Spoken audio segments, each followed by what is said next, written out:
Welcome in on this Wednesday morning. Hope you're having a great start to your day. We're with you for the next 3 hours. Vengeance was on tap last night for the Tennessee Volunteers to get retribution for an Elite Eight loss that they experienced earlier this spring. We're happy to have you for the next 3 hours. 615-737-1045 is the number. Facebook, YouTube, Twitter, and Twitch is how you get involved in the F&M Bank chat. If you would like to chime in there, 76-73 for the Tennessee Volunteers over Houston and Kelvin Sampson last night. It was a fun game, probably the best game of the day. Michigan had the best individual performance, just absolutely dusting Auburn. And for Tennessee, unfortunately, because of the nature of this invitational, this Players Era tournament, they will play a third-place game because Michigan has a better point differential for routing the Auburn Tigers yesterday. How did you feel about the way that your basketball team performed? Because the more that I watch him, the more that I am falling in basketball love with Jacoby Gillespie. Man, he really lit a fire under this team offensively. Some clutch free throws, some clutch threes in a day where offense was going to be hard to come by in stretches. But the way Tennessee clamped down for the first half of the second half is what won them this game. Gave up 39 points in the first half. Like, Houston was on pace to score about 80, and then they went on about a 6-minute drought of no points in the second half. They scored 7 points in the first 10 to 11 minutes of the second half, and Tennessee was able to separate a little bit, just enough to keep Houston at arm's length and just kind of see it out, just enough of an edge to end up winning that game to stay undefeated and avenge the Elite Eight loss. Reed Carringer, who I believe used to run Rocky Top Insider, a publication covering the Vols, of course, put this out there that the points in the paint in the Elite Eight game against Houston, Tennessee was dominated, doubled up on, 30-14. Points in the paint last night, Tennessee outscored Houston 38-30. So a 24-point difference in the paint from what Tennessee did in the Elite Eight game to now. And that's kind of how this basketball team has evolved a little bit. And it's a credit to Rick Barnes, a scrappy game, and the kind of win that you love to have if you're pushing for a 1 seed in March. Yet still, Tennessee will not be playing for the title in the Players Era Festival. Well, and the question was, at least for me, if you're looking at matchups, how would they defend Kingston Flemings, who's the stud freshman that they have? He's probably going to be, I would assume he's going to be a first-round pick in the NBA draft at this point in time. And I thought Bishop Oswell did a really nice job on him throughout the course of the evening. He was able to force turnovers, which led to the opportunity to score on the other end for Tennessee on a regular basis. During the Cougars' worst stretch of the second half, according to ESPN, they missed 11 consecutive shots from the 15:46 mark until 8:22 to go in the game. So well played by the Vols. That's the kind of game, we've talked about this before for various teams. We've talked about it for Nashville SC or any team who's trying to accomplish something on a larger scale.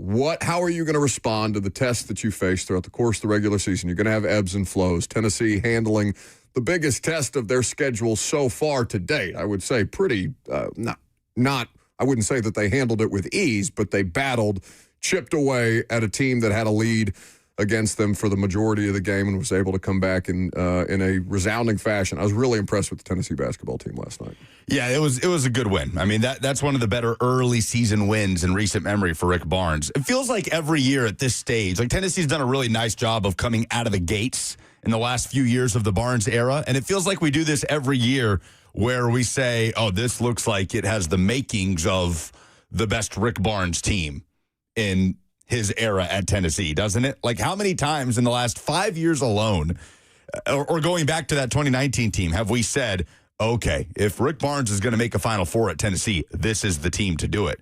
And they obviously haven't reached those heights, but they've won championships, SEC championships along the way. They've obviously made multiple Elite Eights, and that remains the ultimate goal for this team. But we've not seen it like this with that emphasis on the front court. Jalen Carey, for him to just be kind of an option off the bench to set the tone, he did that last night. 13 points, 7 important boards, a crucial putback late in the game.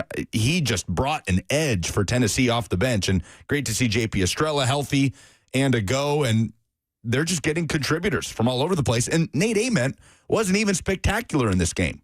He didn't have fine. He didn't have a field goal until, I don't know, the under 16 U8 timeout in the second half.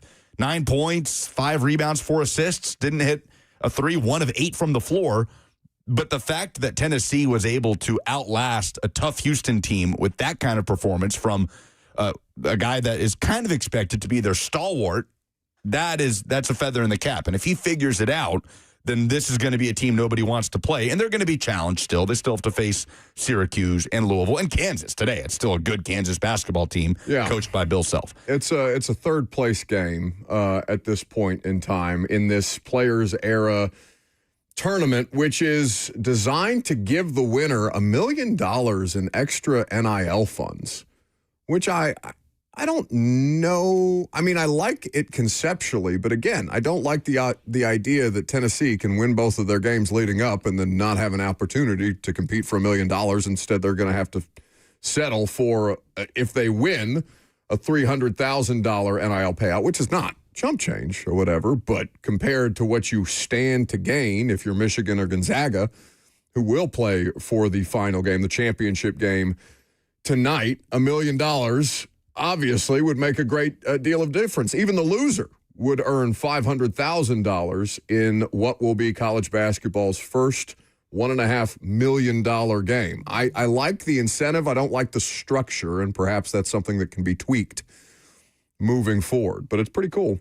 Yeah, normally it'd be like, okay, whatever. You're not playing in the final of whatever early season tournament. Yeah, the Atlantis. Vanderbilt's about to play WKU in the battle for Atlantis coming up in 50 minutes. But yeah, when there's something on the line, it is a little bit frustrating to think, wait a minute. So we're just deciding based on margin of victory. So Michigan gets to just dunk all over Auburn. And because they won by 30, even though Tennessee beat the better team, Tennessee doesn't get to play for that cash because their margin of victory wasn't as good. Very flawed that it's not just a bracket. But it's his fine. First iteration. Sure. And Tennessee will still be tested today. It was somewhat funny as Bruce Pearl was on the call for the Auburn-Michigan game on TNT. Yeah, you told me that. I didn't get a chance to hear it, but it sounded like it was very Pearl-centric as opposed to what was happening on the court. Most of the first half was about Bruce Pearl and handing the keys to Stephen Pearl and how this Auburn program is ready for that change, and Stephen Pearl is ready for that change while Auburn is just getting dusted. This game was over very quickly. So they've got some work to do. Michigan, a good basketball team. Dusty May, a good basketball coach. So it is a worthy final.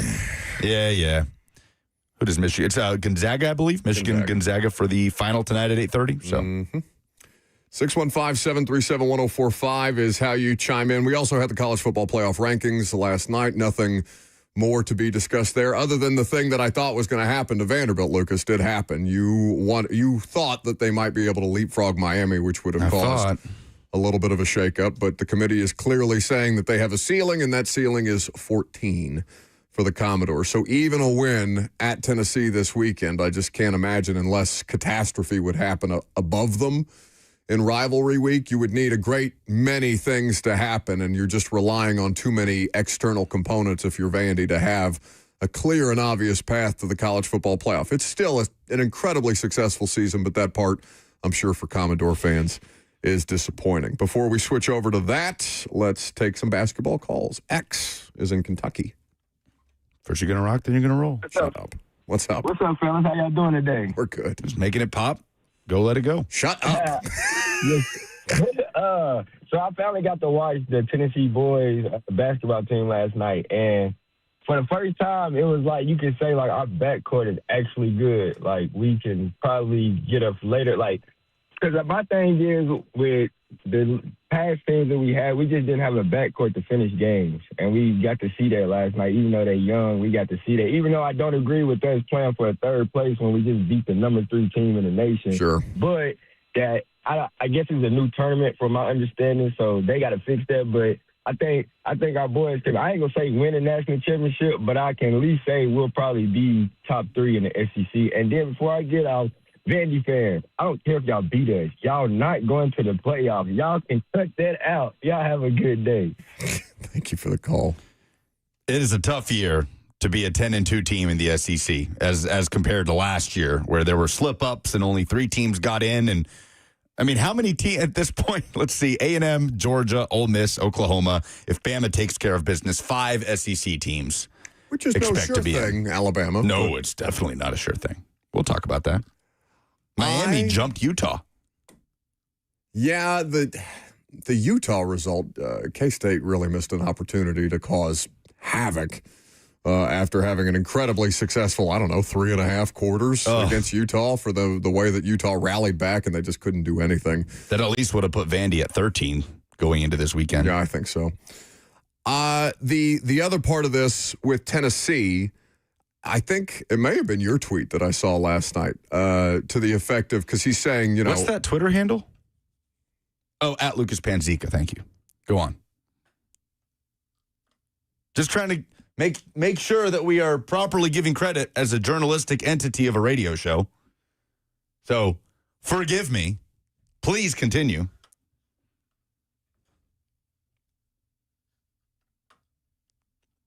At what point does the FCC fine us, Robert? For silence? Yeah. No, they won't.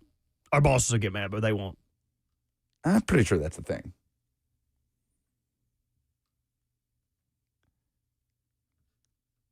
Make your point, please.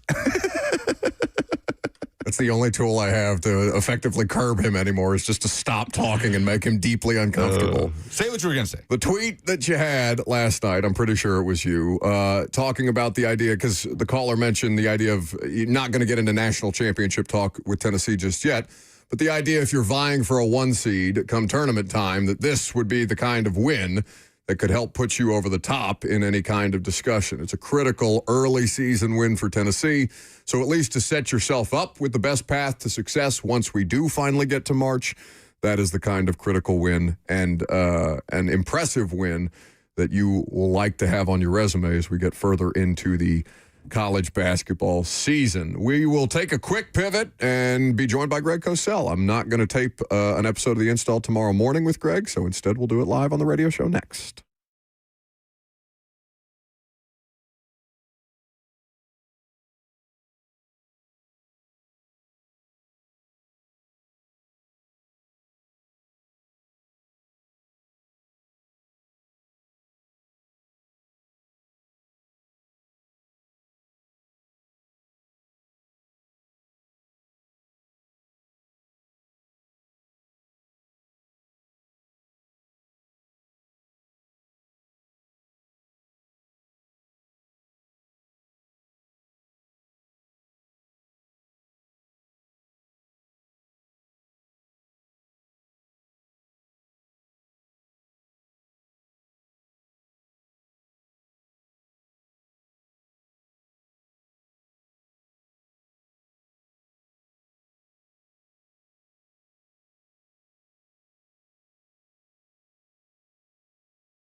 Welcome back to the show. Fueled by Hattie B's Hot Chicken, the best hot chicken in the world. Greg Kosell has been kind enough to accommodate our holiday schedule. We will not tape an episode of The Install on Thanksgiving morning. Although, Greg, I would not be shocked if you were planning on spending time at the office tomorrow, because I know what kind of sicko you are on a regular basis. Are you in fact going to go into the office and watch tape on Thanksgiving?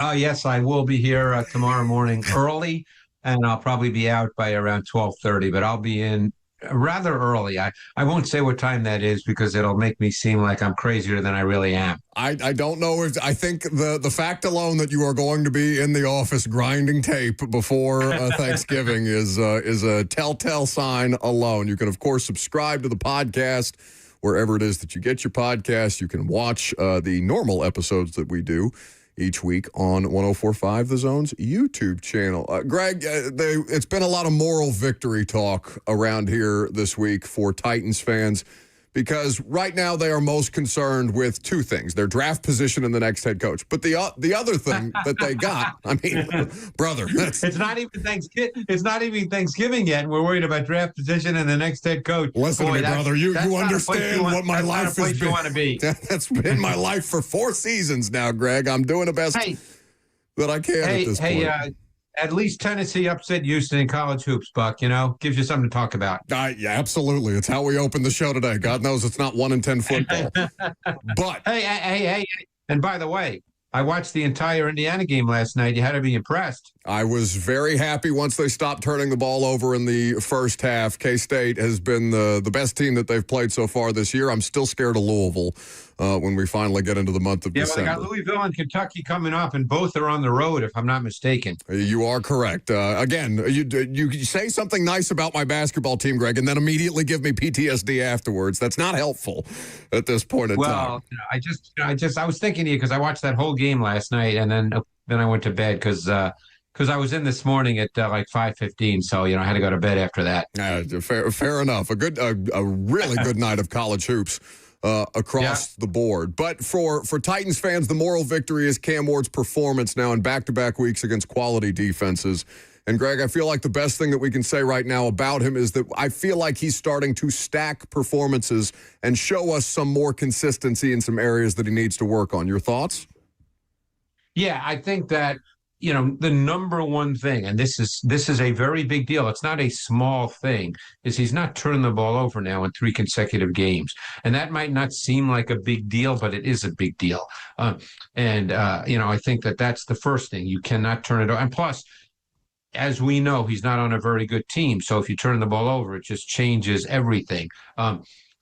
It's funny. I spoke to the group at 3HL yesterday, and we went over Ward in detail, and there's good and there's things that are really fundamental to the position. And this is when I watch a quarterback, Buck, and you and I have been together now for a long time, so you know the way I look at the position. I look at the position as a coach. I don't look at the position as, he can make a play.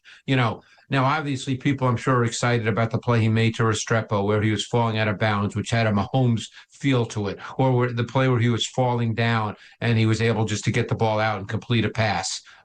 Those are we're not knocking those, believe me, but obviously those are not foundations of the position. So it just struck me, and I really studied him this week. I study him every week, as you know, but this week I just really decided to do kind of a really deep dive on every single drop. Look at his feet, look at the way he delivers the football, look at all those things that, to me, because I've been taught by coaches, that a coach should be looking at, because all that has to happen before you get to, is he making the right read? Is he understanding the coverage? Because if you don't play the position with any sense of the correct repetitive mechanics, at some point the other stuff doesn't matter, because you're not going to be able to make the right throws. You're not going to be able to make accurate throws. You're not going to be able to make, I guess the easiest way to say would be to throw it to the right receiver at the right time with the right kind of throw, which is essentially what the quarterback position is. And he needs work on a lot of the fundamental details that, and they could be working. My guess is they're probably working with him on it every single day. But when you've played a certain way for years and years and years, that stuff takes time. But there's no question that mentally the game is getting better for him. I think he's truly understanding that you can't chase plays. You've got to just take the throws that present them to you. And then there's times you do make throws, like when he hit Prochet for 23 yards on the seam ball when the middle was open. That's the throw you got to make. Middle's open. That's how they teach it. So, there's mentally, I think we're really seeing the kinds of improvements that we want to see on a week-to-week basis. And the other component of this, Greg, is how much more he seems to be, at least in these last 2 weeks, and I don't want to make, too much out of a sample size of 2 games, but he does seem to be finding more opportunities to gain ground with his legs. Their third down percentage is up 10% alone. And my buddy Corey Curtis at the local ABC affiliate texted me this yesterday, simply because he is finding ways to extend drives. And again, these things are out of structure, but it's another component to his game that he seems more comfortable adding. Yeah, and I think that, I know for a fact that the coaching staff has talked to him about that if he sees green grass and he can gain, if it's 3rd and 7 and you can gain 9, that's a good play. And he did that right on the first series, where he got a first down by running. And I think that's something they've talked to him about. Now, and you hope as a player progresses, you find the balance, because obviously you don't want to drop back and just take off. But if there is space in front of you, you want to be able to do that. And, is he a playmaker in the way that Mahomes is or Josh Allen is? Probably not at that level, but still, he is mobile. He's a good athlete. And I think a lot of this, Buck, is just coming from experience, and now he's just seeing things with a little more clarity. This takes time. And, not being on a good team, being in situations where it feels like you're behind all the time, that's tough on a quarterback, particularly on a rookie quarterback. Look, he was, I believe, 28 for 42 this week. You still would love to be in a situation where he doesn't have to have, 40-plus dropbacks in a game. But when you do, the good thing is, you didn't really see any throws that were head scratchers. You didn't really, he didn't make any mistakes. He didn't turn the ball over. And these are all positives. There has to be a starting point, and you keep working and working and working. And in an ideal world, and here we are back again talking about the next head coach. But I mean, in an ideal world, the next head coach, whoever it is, and whoever becomes the offensive coordinator and the quarterback coach, they just keep working with him on these little details of the position that they're little details, but they're major things. I mean, Greg, he has no choice but to drop back as often as he has. They cannot run the ball. They cannot run the ball at all. It's insane to talk about the Tennessee Titans, given who they've been their entire franchise's existence, and to see this product on the ground, it's unthinkable to me. No, and that's a problem as well. And I'm sure you've spoken about it. Obviously I'm not listening down in Tennessee, but the offensive line has just not been very good. And I think that the pedigree they have there, it's been surprising to people, but it's just not been very good. And that's been a problem. I mean, I think they anticipated, and you and I spoke about this in the offseason, that, hey, we expected the O-line, no one thought they'd be top 5 in the league, but that they'd be a solid O-line. And they really haven't been. And, again, I don't know what the next step there is. I don't know. J.C. Latham has certainly not advanced in the way they had hoped. I guess we have to wait and see. They're certainly not going to cut him after this season. He was a first-round pick and a high first-round pick. So we'll see. I think Skoronski's become a nice, solid pro, which is what I think most people thought he'd be. I don't think anybody thought he'd become Quentin Nelson, but I think they thought he'd be a nice, solid pro. And that's what he is. Moore has been a disappointment on left tackle. So the tackle positions have been, a disappointment. I don't think Cushenberry, and again, he had a very serious injury. I don't think he's played as well as he probably, as people probably hoped. And I think he'd probably tell you the same thing. So the O-line just hasn't been what was expected. And you're right. If you have a rookie quarterback and you can't run the ball at all and you can't count on it to any real meaningful degree, boy, does that make things hard. Greg Kosell of NFL Films is kind enough to visit with us live on the radio show as opposed to our regular taping on Thursday mornings. At Greg Kosell, of course, is where you can follow along. The NFL Matchup Show. We'll get into some of the games, not just tomorrow, but throughout the course of a jam-packed football weekend here in just a second. You can catch the NFL Matchup Show on ESPN Plus on demand. You can watch it live on Saturday mornings. You can set your DVR, as I do, and you can watch it as you please.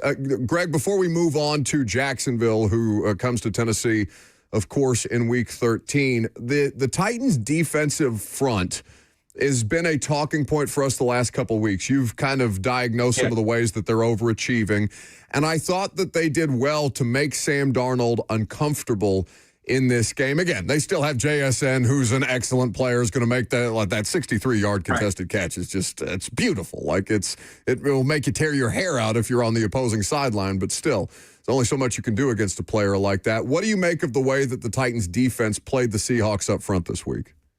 Yeah, you know what? I didn't think, Buck, they played great. I thought it was uneven. I thought they had flashes. But overall, I thought the Seahawks had some success running the ball. There was a third quarter possession where they had great success out of base personnel. You saw consecutive Walker runs of 19 and 11 yards. I thought Simmons early in the fourth quarter had some dominant snaps where you just saw the combination of quickness and strength and power that makes him one of the best in the league. But overall, I thought that it was okay. I didn't think it was great. The other issue in this game on defense, and again, you're dealing with corners unfortunately, there's a lot of positions they need to address in the offseason, and you can't address every single one. So you have to sort of decide where you want to, pick your poison, as it were. But in this game, they didn't blitz a ton. They rushed 5 or more on 7 of Darnold's 27 dropbacks, which is, 25%. But versus blitz, Darnold was 7 for 7 for 136 yards, with 5 of the completions resulting in first down. So when they did choose to pressure, they really did not have much success at all. Now, the Seahawks only ran 47 offensive plays, and they only had the ball for about 22 minutes. Yeah. So, it was an odd kind of game because they hit some big plays, obviously. We don't need to rehash those. But, if you're looking for positives, there's always Simmons. I thought Kevin Winston, he shows up. He got beat a couple of times, and he got beat on one long pass to Smith and Jigba, but he was put in a tough spot, 1-on-1 with Smith and Jigba. That's a tough spot to be in for a safety. So, I think overall, Gray's probably shown well this season that they could count on him being a starting stack backer as they go forward. And obviously they signed Bart, and I assume he'd be here again next year. But yeah, it's just one of those things, and you hate to say it, but it seems like there's a lot of areas that need to be improved. And as you know, it's hard to do all that in one season, one off season. The Jags have won 7 games so far this year, and I don't want to discount Trevor Lawrence's role in it, Greg, but he still seems to show some very normal or regular inconsistencies at this point in his career. How would you diagnose him, the former number 1 overall pick? Yeah, to me, he's a very uneven player. I mean, he obviously has physical traits. He's big. He can throw the ball. He has a good arm, not a big arm, the way I think a lot of people think. He doesn't have a gun. But there's just, at times when I watch him, Buck, and I've been feeling this way for years, and it's still showing up, and he's played long enough where I feel like he should be beyond this. Maybe this is who he is, that he just at times doesn't see it quick enough or the right way. He threw a pick this week against Arizona right in the middle of the field. I'm sure you saw it. I think a linebacker made the pick. I'm trying to remember. He threw 3 of them. And it's one of those where I just say to myself, what did he see? I'd love to be able to, because I'm sure the coaches, when either they get to the sideline or they're working on film the next day, it's, hey, what did you see? What was the thought process? Because that's the way, coaches deal with these things, and sometimes when I watch him, I feel like that I have to ask that question to myself as I'm sitting here watching tape too often. What does he see? And obviously I'm not getting a direct line to Trevor Lawrence, so I don't know the answer to that question, but it just seems to me it crops up too often.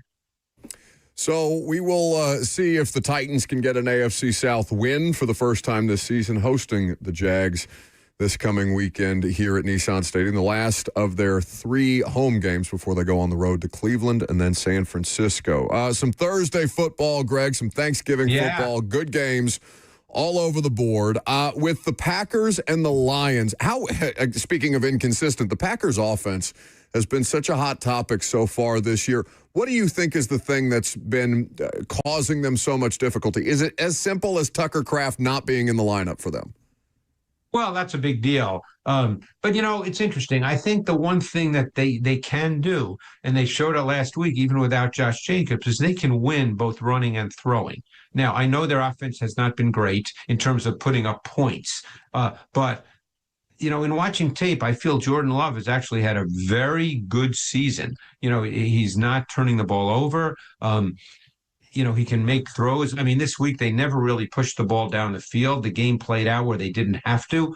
I mean, it was probably not on anyone's bingo card going into the game that Emmanuel Wilson would have 28 carries, but they can play multiple ways and be effective. I don't know what Josh Jacobs' status is for tomorrow, but I don't think that's going to dramatically change the way they play. The other side of the ball, my big, bold, controversial statement for the week is that Jahmyr Gibbs is fast, and he'll probably still be fast tomorrow. Yes, I think that is an accurate assessment. A hill to die on for Greg Kosell of NFL Films. The Chiefs and Colts were a fascinating game. I went back and watched it after the fact because we had Mike McCoy's press conference to wrap up on Sunday. But the way that the Chiefs rallied back, it's not like all of their ills are fixed, and they still have some things clearly to work through on both sides of the ball. But this matchup against the Cowboys and what the Cowboys were able to do, speaking of rallying back, what stands out to you about the matchups that will define this game? This is a fascinating game because the Cowboys, we know they have a very good offense, and they can both run it. I mean, people would probably be surprised that Javonte Williams has the second most first down rushes of any running back in the league. And believe it or not, he has more first down rushes than Jonathan Taylor. I'm sure people would be surprised by that. So they can both run it and they can throw it. And their defense is getting better. The interior of their defensive line has some really good players now. So this is not an easy defensive line to play against. It's at the corner position where there are concerns. And I watched Mahomes this week, and he is such an interesting player to watch, Buck, because he's really a playmaker more than a refined pocket technician. Not that he can't make throws, but that's not really the way he plays. He's very instinctive, and he does things that you probably never teach anyone to do, playing the position, but he does them. And it seems like he does them all the time, or, relatively all the time. He has unbelievable vision, great awareness. He sees everything. And the scrambling ability is a big, big factor. And the ball placement, he rarely misses throws. But, he moves a lot when he doesn't have to. The pass game doesn't really have any kind of refined, nuanced sense of timing and rhythm. But, he's truly the kind of quarterback. And believe me, you know how I study quarterbacks. He's truly the kind of quarterback that you say he just makes plays. And, that's kind of who he is. And it's a hard way to go, but he can do it. And he's been doing it for years. He's Greg Kosell of NFL Films. He is kind enough to make some time for us on this Wednesday morning. Buddy, I appreciate you as always. Enjoy the football, enjoy the tape grind tomorrow, and certainly take some time to enjoy family and Thanksgiving. We appreciate you. I will do that for sure, Buck. Appreciate Love you, it. Greg. Thanks. We're thankful for you. Can you not yell over him? We're very thankful for you, Greg. Appreciate it. Thanks so much. I love you so much. Love you guys. Excellent contribution by Robert. All right, that's Greg Kosell of NFL Films. I hate you. I don't love you at all. I hate you. I want you to know that. Why would you talk to Greg like that? I'm not thankful for you at all, in any way, shape, or form. It's despicable you would talk about Greg like that. You are the bane of my existence. Yeah, he's still here. He can still hear you. I'm certain that he knows I'm not talking about him at this point in time. We have a different kind of SEC observations to do next, Lucas, because there is some news in the world of the SEC. Yes, some SEC coaching news that many people have been waiting to hear about.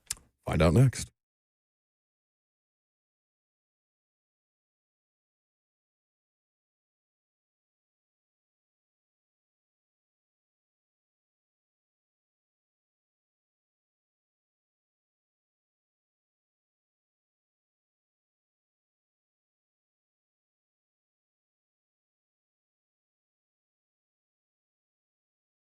We are in the midst of the holiday season. It's still not too late to check this year's financial resolution off your list. Trajan Wealth can do exactly that for you. Call them to start achieving your financial goals today. The fine folks at Trajan Wealth will make sure that you are in position to succeed, because if you think you have things in good shape, that's fine. There's nothing wrong with getting a second opinion. You can get a free second look at your plan from Trajan Wealth, and it may be that there are some big opportunities that you're missing out, and you will get a clearer path forward, whether that's retirement, wealth management strategies, or tactical investments, and frankly, way more peace of mind. They're fiduciaries, which means they'll put your needs first. Trajan Wealth will put you in position to succeed. 2 locations here in Middle Tennessee that you can visit them at, Brentwood and Franklin. The number is 615-270-5000. That's 615-270-5000. Or online at TrajanWealth.com. Advisory services offered through Trajan Wealth, an SEC-registered investment advisor. This is a paid advertisement.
That's right. The coaching carousel is already insane in this college football season, and there is one particular opening in the SEC that has dominated a lot of conversation, that a lot of people are wondering what this individual will do next. And we have our answer. Wait. Spell carousel. Carousel. I'm going to do the thing where I write it on my hand. Is he just typing? No, look. Look, phone's over here. Okay, it's radio. Carousel. Carousel.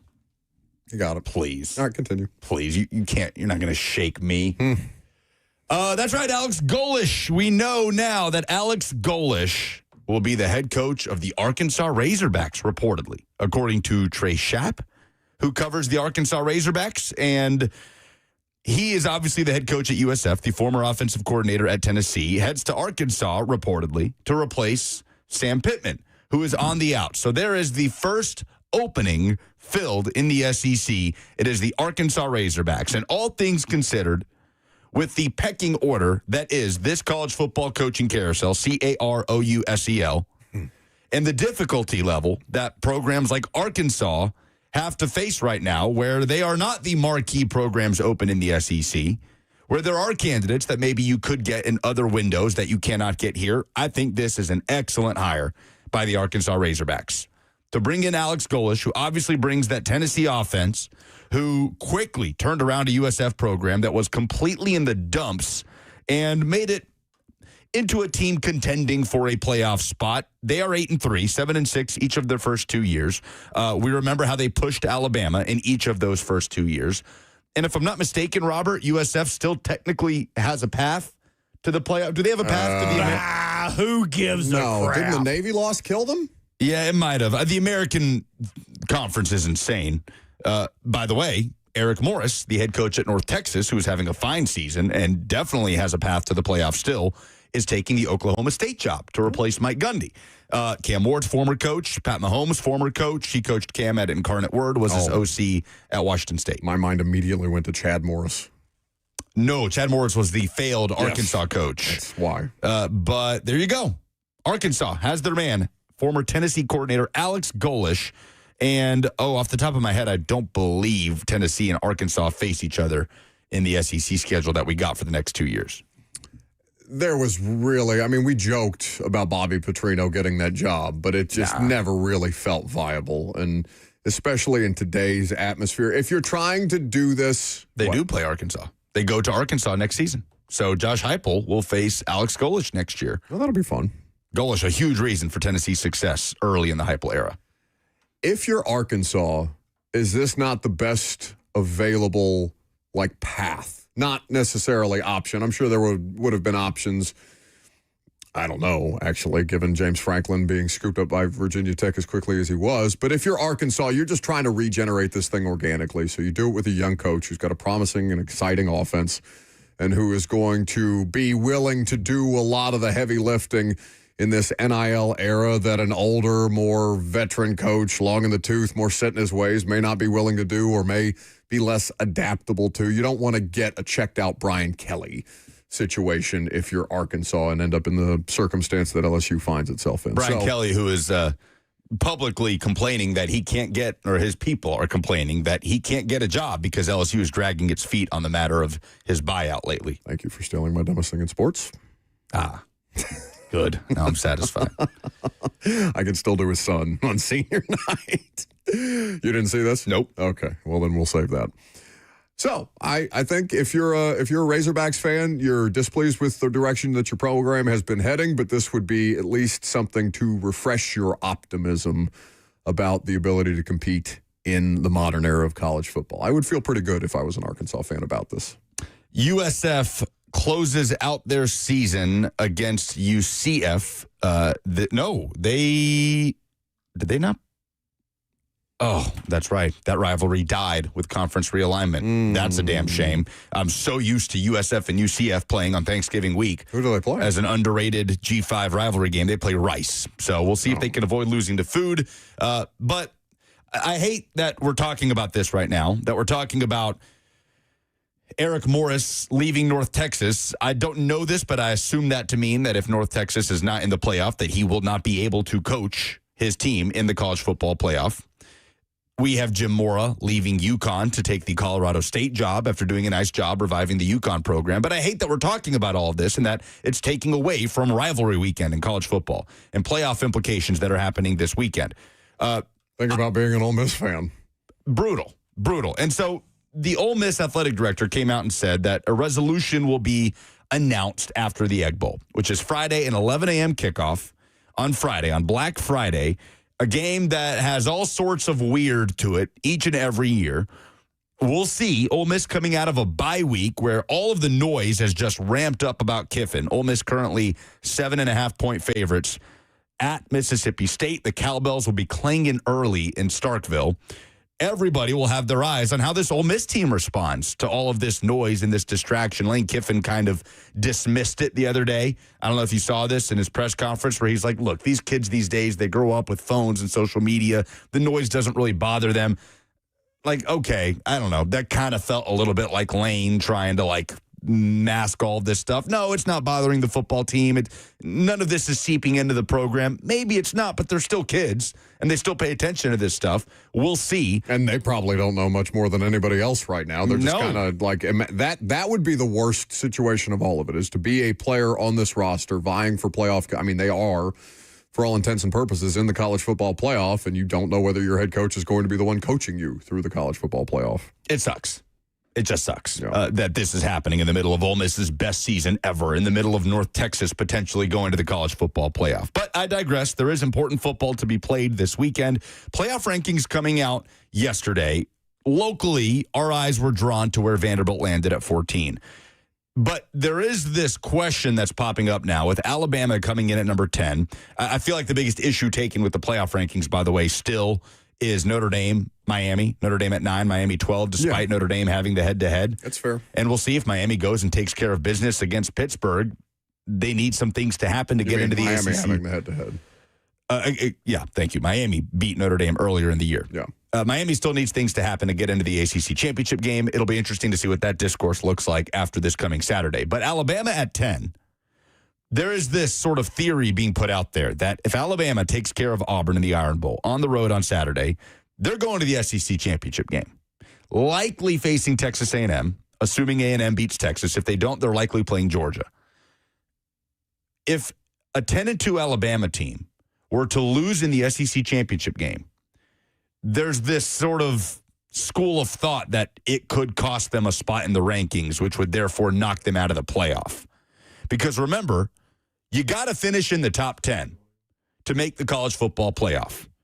The automatic qualifiers that go to the ACC and the best G5 team, in other words, the last two highest ranked conference champions, will be outside of the top 10 or the top 12. So that they immediately get in. You got to be in the top 10 to get in. Could Alabama drop to 11 even if they lost by 3 scores, hypothetically, to Texas or Georgia in Atlanta? Sure. I would be stunned if the loser of the SEC championship game got left out. You don't think that's a possibility? I suppose it's a possibility, but if there's anything that would have Greg Sankey raising hell, it would be the loser of the SEC championship game getting left out and being punished for making the SEC championship game. Just we talked about all throughout last year. Ended up not really playing a part.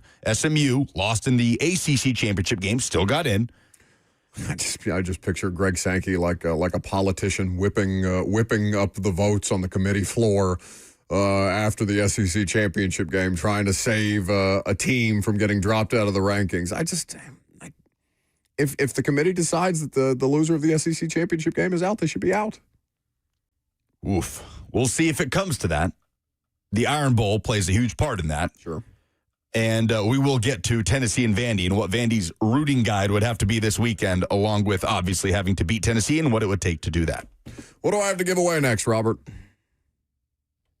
If you wanted those tickets to go see the Preds and the Avalanche yesterday and you were like, dang it, you'll never win nothing, we have another chance for you to win. To go see the Preds, the place where all hope is abandoned, according to Alex Doherty. Oh, see, I was hoping they had forgotten about that little line. No. I haven't forgotten. Just got to tell us what your dumbest thing in sports is. Which, by Pepperidge the way, Farm remembers. I don't even have one. I forgot we were doing this today. So I will have to find one on the fly. You've got 5 minutes to do it. And I bet that the one I find will still be better than both of y'all's put together. 615-737-1045. Don't just call in to win the tickets if you are on the line right now calling Robert Walsh thinking that you can just say, did I win the tickets? No, you have to give us the dumbest thing in sports this week coming up next.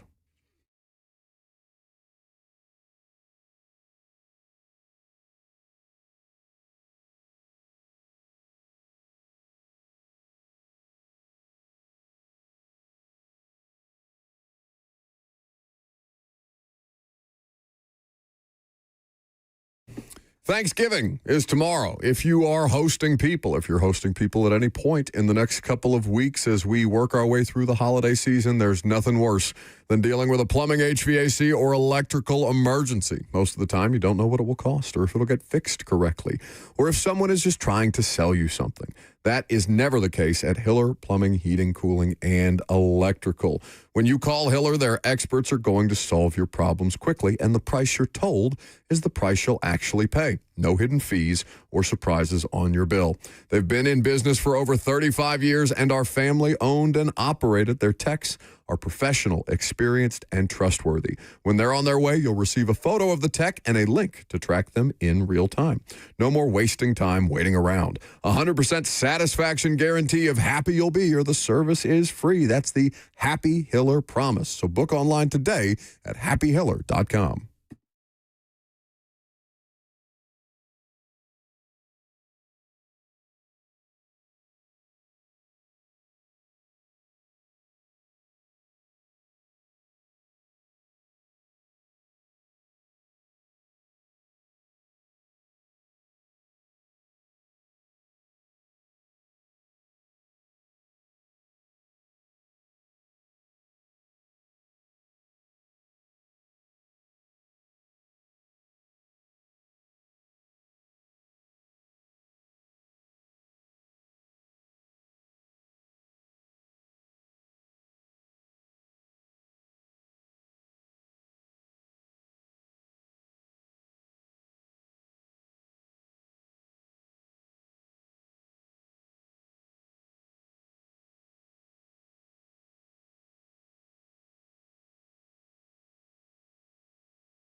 11:02, good morning from the 104.5 The Zone studios. I'm Lucas Panzica. The college football playoff ranking ahead of the regular season finale came out on Tuesday. Vandy remained at number 14 ahead of this Saturday's matchup against number 19 Tennessee, the first ranked matchup ever in the rivalry. Of course, you can hear the Vol Network call here on The Zone on Saturday. College basketball, Tennessee outdueled Houston in Vegas on Tuesday, 76-73. Jacoby Gillespie, 22 points. The Vols will face Kansas in the third-place game at the Players Era Festival tonight at 6. You can hear Vol Network coverage here on The Zone. Vanderbilt plays host to Western Kentucky today in the Battle for Atlantis. That game tipping off right now in the Bahamas. For all your foundation repairs and waterproofing needs, visit USSTN.com. Breaking news at once on your home for the Titans and Vols. This is 104.5 The Zone.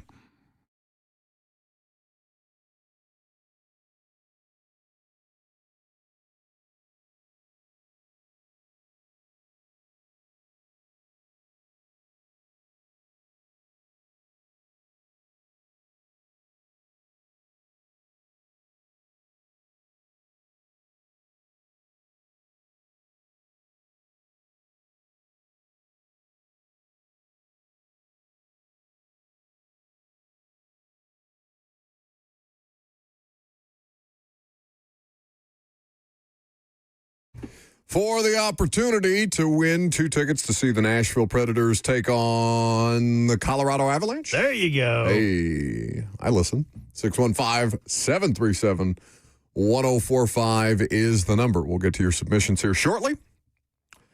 The dumbest thing in sports this week, and maybe perpetually, is Brian Kelly. So we know that Brian Kelly has been embroiled in a legal situation with LSU, claiming that it had not formally terminated him as the coach. LSU is also dumb for trying to get Brian Kelly to take $25 million instead of $54 million, ballpark that he's owed. But the latest statement from Brian Kelly's attorney is that the claim that the school, that LSU had not formally terminated him yet, has made it, quote, nearly impossible for Brian Kelly to get another coaching job. It is not the fact that Brian Kelly apparently did not have relationships with his players. It's not the fact that Brian Kelly was being so stubborn as to not fire his offensive coordinator, who probably deserved to be fired, and then wanted his offensive line coach fired as well, and then got himself fired because he couldn't figure out how to be just even remotely diplomatic with the former, now athletic director of the LSU Tigers. It's not the fact that he's a thoroughly dislikable person, top to bottom. Brian Kelly is the worst. It's the fact that LSU has still not formally terminated him, and that is the thing that is keeping Brian Kelly from getting a job. Also, apparently his son shares a lot of Brian Kelly's personality traits. Did you see? Well, you told me you didn't. But LSU's senior night, where Brian Kelly, his son, whose name is it Kensel? Kensel Kelly? Surely not. Interesting. Well, it's either Kensel or Kenzel, and I don't think it's Kenzel. Oh, Kenzel would be way cooler. Kenzel Kelly? Yeah, whatever the cooler option is, it's the other one. Correct. So senior night took place. Brian Kelly's son is a senior. Obviously, Dad was not in attendance for senior night. So, Robert, if you could, courtesy of 104.5 ESPN in Baton Rouge, play me the audio of Brian Kelly's son displaying a message on his undershirt. Special attention to that T-shirt he's got underneath his jersey. Former Great Valley State player. Long live BK! Free my boy! Free my boy, BK! Long live BK. Free my boy. Free my boy, BK. I'm seeing it now. It's written on his undershirt. Correct. He has free BK, Brian Kelly, written on his undershirt. He's jogging out there. He's high-fiving everybody. Free my boy. Well, it makes it sound like one of his friends is wrongfully incarcerated. That's or something. Right. Like one of his buddies got kicked off the team or something like that. Nope, just his dad that got fired. Yes. That's amazing. And is also a D-bag. Oh, that's so good. Runs in the family, the Kelly family, the dumbest thing in sports. Just fantastic. Fantastic. Keeping it in the college football landscape for my dumbest thing in sports this week. The next round is a digital show, very popular, located down in Birmingham, Alabama, that covers college football, all sorts of things, but with a large focus, obviously, on Alabama and Auburn, the Iron Bowl coming up on Saturday. And the guys down there on the next round had Joel Klatt on the show this week and got into this discussion about the Iron Bowl versus the game. All right, it is Michigan-Ohio State. If there is a rivalry that approaches the hate of Alabama and Auburn, it is this one. Approaches? Come on, Klatt. You haven't lived in this state. They live in separate states. You guys Klatt. haven't lived in that rivalry. Klatt, they live in they live in separate states. These are the same state. Same state here, Klatt. Smaller territory. I mean, there are people that mumble in church if the pastor references this game the wrong way. Guys, I love you. Oh, don't the do Iron this. Bowl Don't do is this. not Klatt, don't in do the this. hemisphere of Ohio You're State. out of your mind. Lance started the show with if 5.5 is a scary number, if Alabama loses this game, he went directly to arrest reports. Yeah, the arrest reports Sunday morning. Oh, it will be, I'm telling you, it will be crazy, the people that will be getting arrested overnight. Just because the Ohio State-Michigan players don't have enough class not to fight, and Alabama's players and Auburn's players don't fight, don't give me this. Yeah. It is not more heated than, Klatt, you have never lived in this state. I love you like a brother. Okay. My brother in Christ, you have never lived in this state to see what an Iron Bowl is like. All right. No, I'm not discounting it. I don't want to discount it. I think it's phenomenal. I mean, you did. And I love rivalry. I discounted it as compared to the greatest rivalry in sports. Oh, what? You know, like, let's just have some. Are the Red Sox and Yankees playing tonight? What is Joe Klatt talking about? Everybody will have an opinion on this. But to say not in the same hemisphere is just an absurd statement by Joel Klatt. Now, I am someone that grew up as a Tennessee fan in Birmingham, as painful as that was, but grew up surrounded by the Iron Bowl, by the rivalry, by Harvey Updike poisoning trees. Like, I was in high school. I remember when that happened. Mm-hmm. So, to be fair, I didn't grow up around Michigan, Ohio State. My real only exposure to that area of the country is when I drive through the wasteland that is the state of Ohio to get all the way up to Toledo, the tippy top, at the Michigan border to visit my lovely fiancée, Megan, while she does her residency up there. But to say it's not in the same hemisphere is patently an absurd thing to say. The last few Michigan-Ohio State games, I will grant, have had more impact on the playoff picture, the national championship picture. But in my college football watching lifetime, there was a long stretch there where Michigan-Ohio State did not matter, where the hate was there, but the game didn't matter. And Ohio State was just thumping Michigan over and over and over. Meanwhile, Alabama and Auburn was the one team that it just felt like Alabama was Bama's kryptonite under Saban, that they continuously played games where the winner would go to the SEC championship game, would have a shot at the national championship game. To say not in the same hemisphere, absurd. I think you're just biased. I think this is SEC biased. 100% it is. I like whoever those old geezers were in that room have also not lived in that state. He was like, "This is the same state. This is a smaller territory." Well, then wouldn't the rivalry be able to involve more people if it was two states? More people hating each other? I just thought that was so stupid to even have grown men. It's like, no, our rivalry's better. No, our rivalry. Our rivalry. People killed a tree for our. Shut up. You're all dumb for arguing this. All right, can I be the objective one here because I don't carry the turn. My dumbest thing in sports is Josh. I think that the place where they have ground to stand on is the fact that Joe Klatt called it the greatest rivalry in all of sports. At that point, I have no problem with the old men in the room. What's the name of the show? The next round. 3 old men in a room. Okay, very good. I have no problem with them dismissing Joe Klatt when he says it's the greatest rivalry in all of sports. All right. Come on. Now you may. We all know it's Alabama-Auburn. That's the best rivalry. I didn't say that either. Anything that's outside the SEC can't be no good. Can't be good as we got it anyway. Is this an ACC truther segment? What are we doing? I'm just so tired of you people. I'm just so tired of. We should have 17 people in the place. Shut up. You're all goobers. Joe Burrow talking about why he wanted to come back and play on Thanksgiving. I thought this was funny. Always liked wanting to play on the set. I think just like a lot of kids, you grow up going through Thanksgiving, you have your meals with your family, and then you go and sit on the couch, and typically there's not a lot on, except football. Back in the day, it was Lions and somebody. You go watch Matthew Stafford throw for 300, 400 some yards with Calvin Johnson and probably lose the game. The irony. Joe, you are Matthew Stafford, and Jamar Chase is your Calvin Johnson. If you look back to the games last year, look at 900 yards of offense between Joe Burrow and Jamar Chase last year against the Ravens. How many wins did they have? 0. They had 0. They got swept. Oh, Joe, buddy. The irony. Hey, watch Matthew You really want to Stafford. talk smack to him? You got a big game tomorrow. Yeah, because you know what? I'm done being worried that my actions impact the game at all. I don't believe you. They don't. They don't matter at all. I don't believe you. They don't matter at all, I think dude. you're trying to They talk don't matter at all, dude. yourself into this as much as you're trying to talk. No, Robert's right us. about this. They don't matter. No, I agree with you. I'm saying he doesn't believe what he's saying. Nah, they don't. I don't believe that. I just think it is ironic that another quarterback who can throw for a buttload of yards to his all-pro, all-league, all-world, all-universe wide receiver and still lose games, and he wants to cite that as why he wants to play on Thanksgiving. Brother, like, you are that. Spider-Man meme. They pointing at each other, so I just thought that was funny. 615. And also, that's got to be the best rivalry in all of sports, Bengals and the Ravens, you know.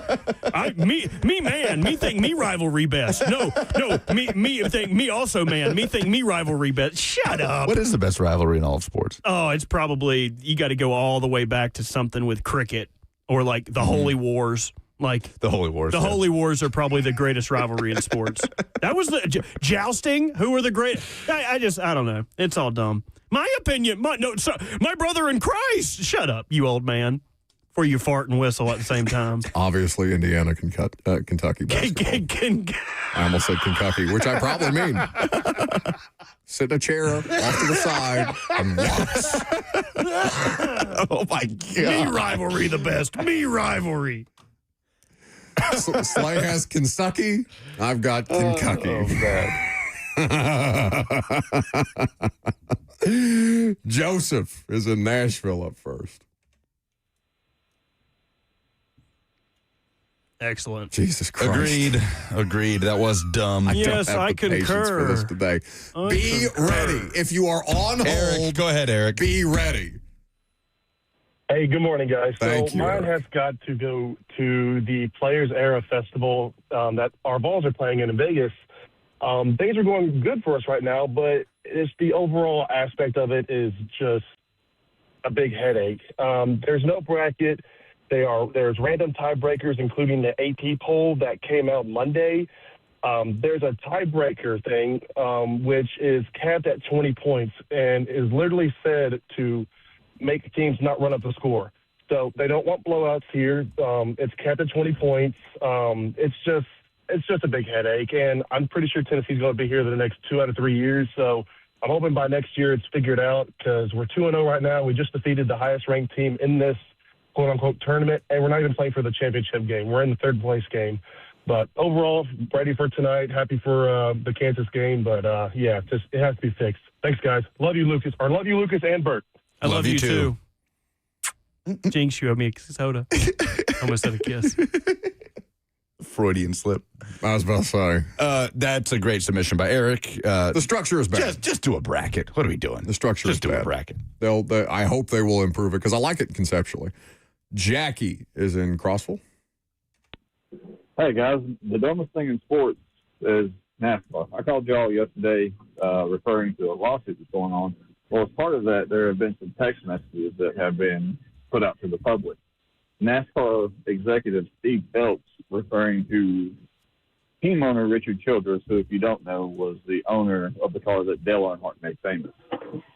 So Phelps calls Childress a dumb redneck and says he owes his entire fortune to NASCAR and that he should be taken out back and flogged. And that's it. Okay, very good. He is correct. I live in Richard Childress's area, and he is a redneck who owes everything to NASCAR and probably should be taken out back and flogged. There is a Richard Childress museum that I think maybe 5 people go to annually, and it just stays open. I know it's a government, it's a front for something. Like they're selling illegal pies or something back there. Illegal pies. Whatever. What's in those pies? Illegal pies, like edibles? No, just like, I don't know. I mean, like, the Moravian pies, they'd be selling them chicken pies. What the hell is that?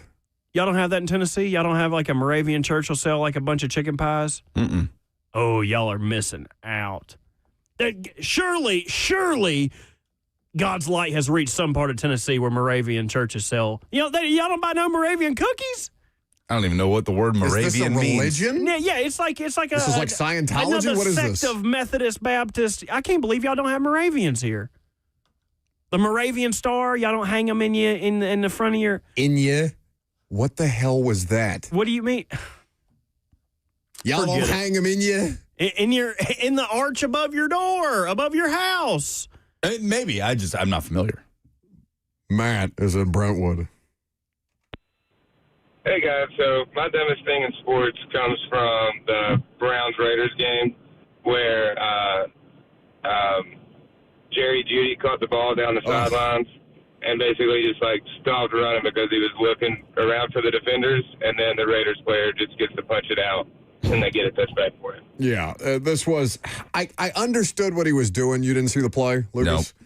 So he's trying to like Here, I can act it out for him, for Lucas, Please. at Okay, least. it's FM radio. So he's running, but then he hits like to try to He's going to try and momentum. juke somebody's out. Yeah. Okay, I'm watching it now. But he gets airborne, and while his ball security is bad, he goes up in the air. That's bad, yeah. And then the ball gets punched out. That's so it bad. was not a very well Happens to the best of us. thought through situation for Jerry Jeudy. JT is in Lebanon. Great throw by Shador. Shut up. Hey, guys. Keeping it in the state of Alabama. Last Saturday, the UAB guys, nothing shows you're a great teammate than you're ready to play ball and showing up at the facility that morning and stabbing two of your teammates. Oh, God. Yeah, this was... What happened? The UAB football player was arrested for attempted murder for what he just said, stabbing two teammates Saturday at the facility ahead of their game against USF. What was, I mean, not that it's justified, but like what was the impetus of the stabbing? I haven't seen an update on this other than one guy was in critical condition, went to the hospital. The other guy was whatever is underneath critical condition. Yeah, as far as I've not seen any updates that say either of the players that were attacked passed away. I've not seen anything like that. And I don't know. I haven't seen anything on what motivated the attack. I have no idea. Don't stab. Stabbing bad. Rivalry's good. What? Rivalry's good. Rivalry's good. Stabbing bad. Rivalry's good. Right, unless you get stabbed in a rivalry. Eric, right? It's the players' era, too. Yeah. I think it's the players' era. The structure of it, I like that the fact that all these teams are playing it, all these programs are playing it, the structure of it is not that well conceived. So congratulations to Eric. He'll get to go see the Preds. Maybe they'll even win a game. Oh, the player that was arrested, Daniel Mincy, is apparently the younger brother of former Tennessee offensive lineman Gerald Mincy that ended up transferring to Kentucky. Oh. Yeah, brutal. Terrible news. All right, very good. Thanksgiving game's next.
Welcome back to the show.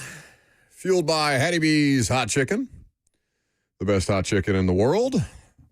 When do you want to play this cringy Hunter Yurachek audio? Later on in the noon hour, we'll talk college football playoff implication. Oh my God! It just sent a shiver down my spine. We can all agree that the 6-7 thing is officially dead. Then, yeah. I think it keeps getting funnier. Yeah, I agree. Makes me want to say it more. You're the reason why it's dying. Don't think it's funny enough yet. I think it can still be funnier. Well, we haven't even thought about 7-6. There's so many possibilities. What if we do 4-5? Oh, dude, we would be the doing that motion makes me want to make the nastiest joke about your physique. I hate you so much. This weekend, when I'm surrounded by my family and we're all talking about the things we're thankful for, I would not even think of you. You will not even come to the top of my list. I fully expect the entire noon hour to be devoted to the two of you telling me how thankful you are for me. So. I'm thankful for this weekend. This is quietly, Robert and I were discussing this, a top 3 sports weekend of the calendar year. Agreed. Thanksgiving. To have the NFL Thanksgiving Day games, now Black Friday has the NFL sprinkled in some great rivalries, and then rivalry weekend on Saturday. Not to mention the college basketball that goes a little bit under the radar this week, but is high quality, as we saw yesterday. Exactly. It's there for you if you want it. Like, this is sneakily one of just the premier sports weekends of the year. I think that it strengthens your argument that Thanksgiving is the best of the holidays. Easily. It has been criminally underrated by the masses. Food, football, well, not just football, sports, all of the sports, basically. And there's sports on Christmas, like the NFL, and obviously the NBA has always done that. The NBA is getting suffocated by the NFL, by the way. But I feel like you're more likely to have your mother or a family member snip at you about not wanting to watch football on Christmas, as opposed to Thanksgiving. I feel like football, it's okay to have football on at Thanksgiving more so than it is during Christmas. I assume that the two of you do not come from families where sports are not allowed to be on the television during family gatherings. Oh, I absolutely come from that kind of family. Oh, yeah, 100%. My dad hates anything that involves a ball. He was one of those guys that used to watch, like, the hunting shows. Like, we're going to go to Colorado and shoot a big horned sheep. And, like, you'd have to watch that and just hear a bunch of men whisper and, like, nature ASMR. That was what the stuff my dad watched. Oh, mine was very much on Christmas. Like, no, we're all going to sit in the living room together, like no TV, and we're all going to take turns opening a gift. Like, if you got somebody a gift, you give that gift to somebody.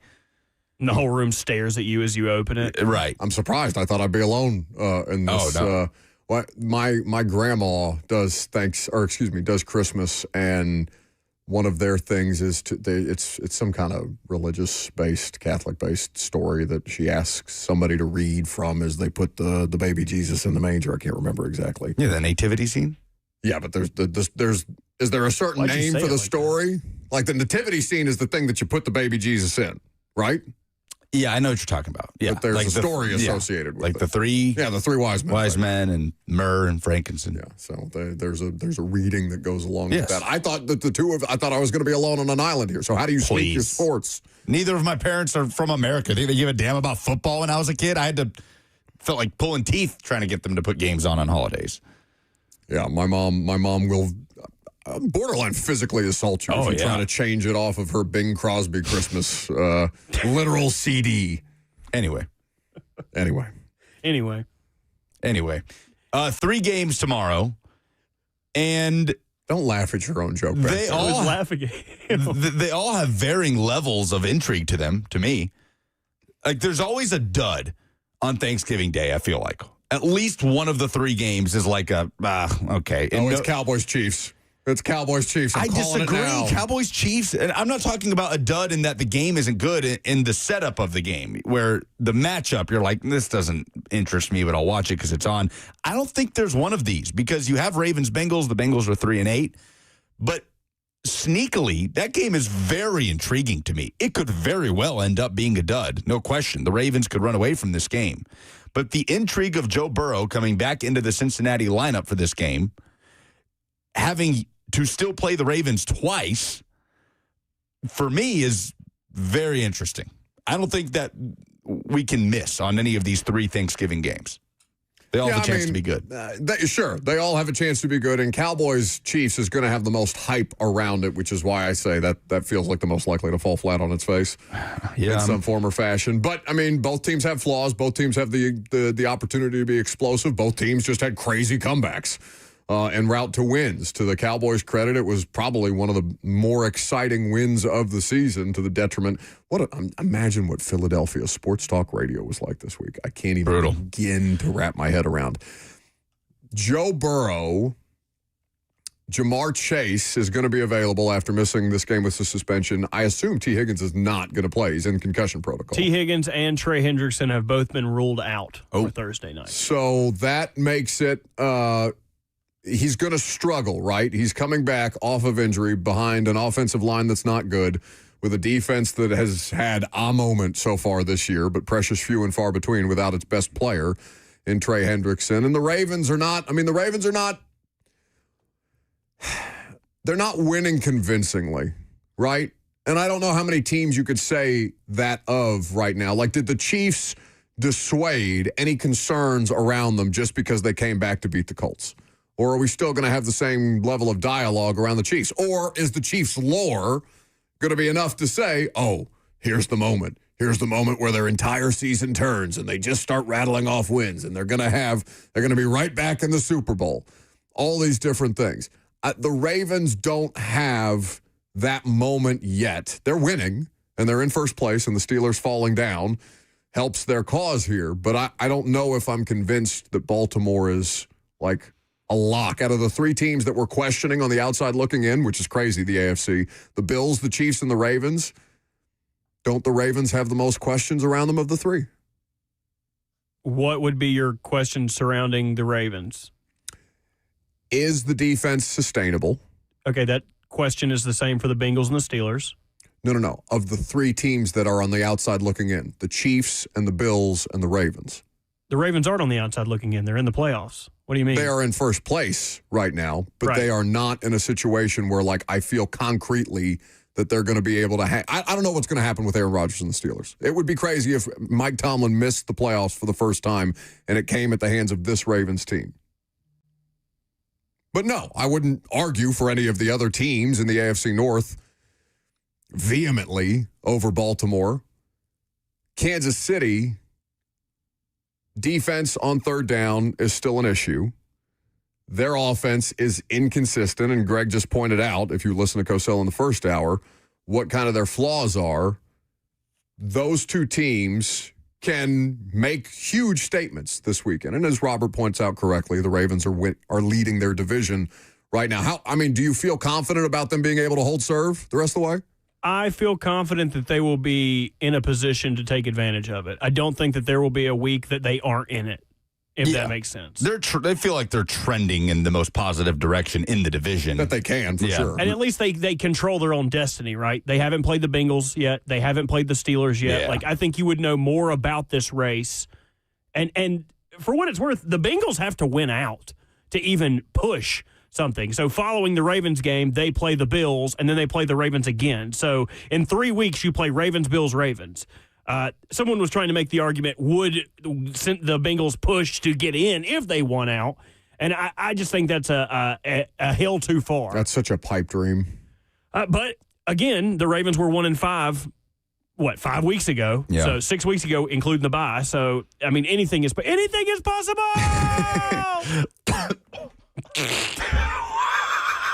What was that? A cough just snuck up on me when you said it. I laughed, and it turned into a cough.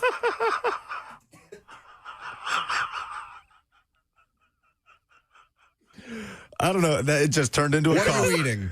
I'm not eating anything. What are you eating? I haven't eaten. How many peanuts have you had today? 0 peanuts. I haven't eaten anything since breakfast at 7 a.m. I laughed, and it turned into a cough. I don't know what to tell you. Maybe I'm growing old. Anyway. The likely, idiot. Probably the most influential game to a divisional race is the one happening at noon in Packers-Lions, right? 7-3-1 Green Bay at 7-4 Detroit. Well, Yeah, but the Bears are still leading the division. Bears are leading the division at 8-3. With a huge opportunity this weekend. Well, and that's the other part of this. Probably the best game of the NFL weekend is neither on Thanksgiving nor on Sunday. It's probably Bears-Eagles in a matchup of 8-3 NFC teams on Black Friday at 2 o'clock Central. How do we feel about the Bears? You guys backed me off that fraud conversation yesterday. Bears are 8-3. Do we feel concretely good about what is happening with Caleb Williams in Chicago right now? Because that's ideally the template that you want to see the Titans on right now. I'm not saying 8-3 in the second year, and the Bears in Caleb Williams' rookie season were clearly a better football team than the 1-10 Titans.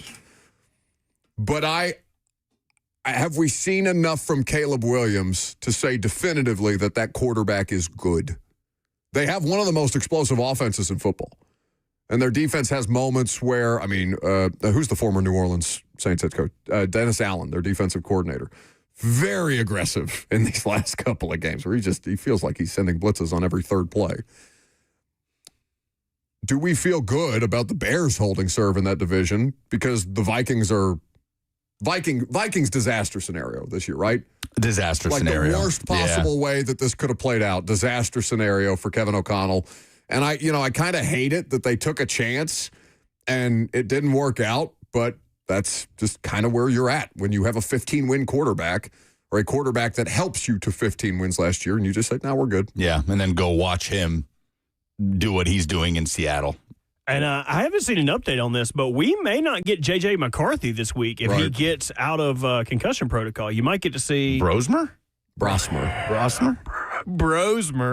Sounds like somebody you knew in college that tries to hit you up. Hey man, I'm in town this weekend. Dude, I do not want to hang out with Brosmer. God, get Brosmer out of here. Probably has the same mustache too as Max Brosmer. That was mean to Max Brosmer. Chicago does lead the division, but that does feel like one that will come down to the final week of the regular season, the NFC North. I hope so. That's one of the more interesting divisional races this year in the NFL. 615-737-1045 is how you participate if you would like to chime in. We haven't talked in a while about Lane Kiffin. That decision is still looming. Could there be a decision made over the weekend pending the Egg Bowl results? We'll talk about it next.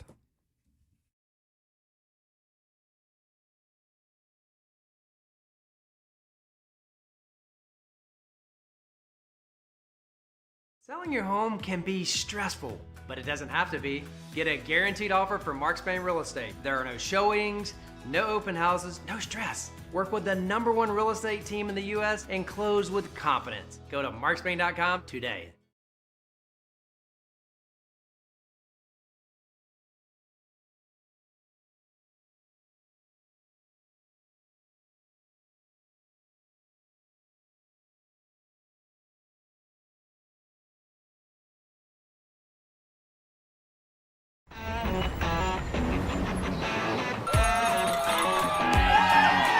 Smashville hockey. Around here, it can sound like a language of its own.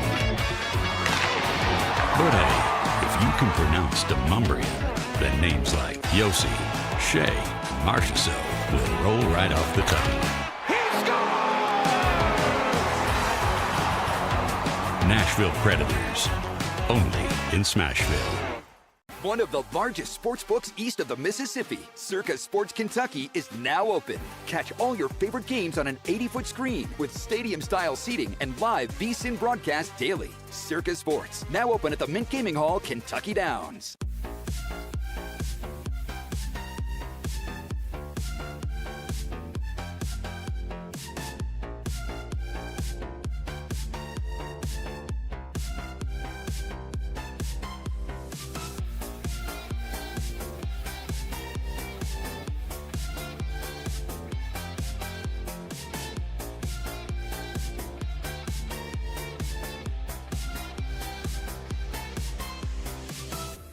My dad and I used to golf together all the time, but when he hurt his back, it was over. To have your son want to spend time with you is amazing. That's why my chronic back pain has been so heartbreaking. Surgery, fused bones, long recovery. No way, not for me.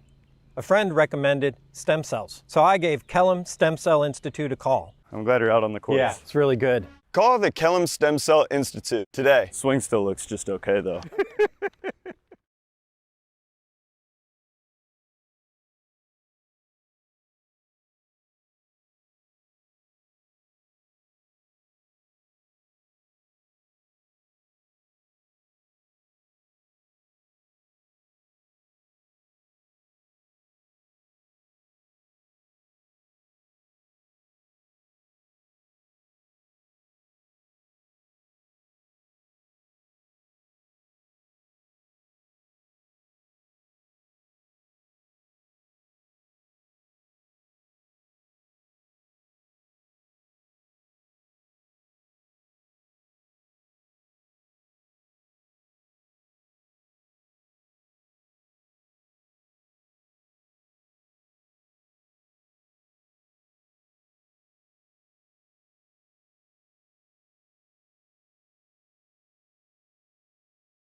Welcome back to the show. Fueled by Hattie B's Hot Chicken. The best hot chicken in the world. 615-737-1045 is the number. Why are you in here? Give me some of that jerky. And not in the room that you're supposed to be in? Give him some of the jerky. Who's doing your job for you? Joseph. Thank you. Give me some of that jerky. For the FM radio audience. Because it was not enough to have Lucas hacking up a lung in the middle of the last segment. I thought I'd offer him some jalapeno beef jerky. It's delightful. Yeah, well, let me try. I know. Let me try the boat. Give me some of that jerky. Speak. From our good friends I don't at care who it's from. KHK Farms. What's that stand for? In Lafayette, Tennessee. I don't know. You should go ask them and buy your own jerky. What have you done today? You didn't even buy that. They gave it to you. That's right. Give me some of that jerky. Just Let me get some of that jerky. Give him the jerky. What has he done to deserve jerky? I'll do a little. Just so you'll get out of here. It's good jerky. Take the whole thing. It's good jerky. Oh, I got the flavor packet. That's fine. You get the flavor packet. You should try and eat that. We'll live stream it later. Get out. It specifically says not to. You would know, huh? So, guidelines. Lane Kiffin, Ole Miss, Egg Bowl, Mississippi State. Ole Miss obviously favored in the Egg Bowl. We will see how things play out. The athletic director of Ole Miss has put out a statement several days ago saying that there would be a decision or at least clarity on Lane Kiffin's circumstance as he continues through the job hunt or job interview process with LSU, and Florida also interested in his services.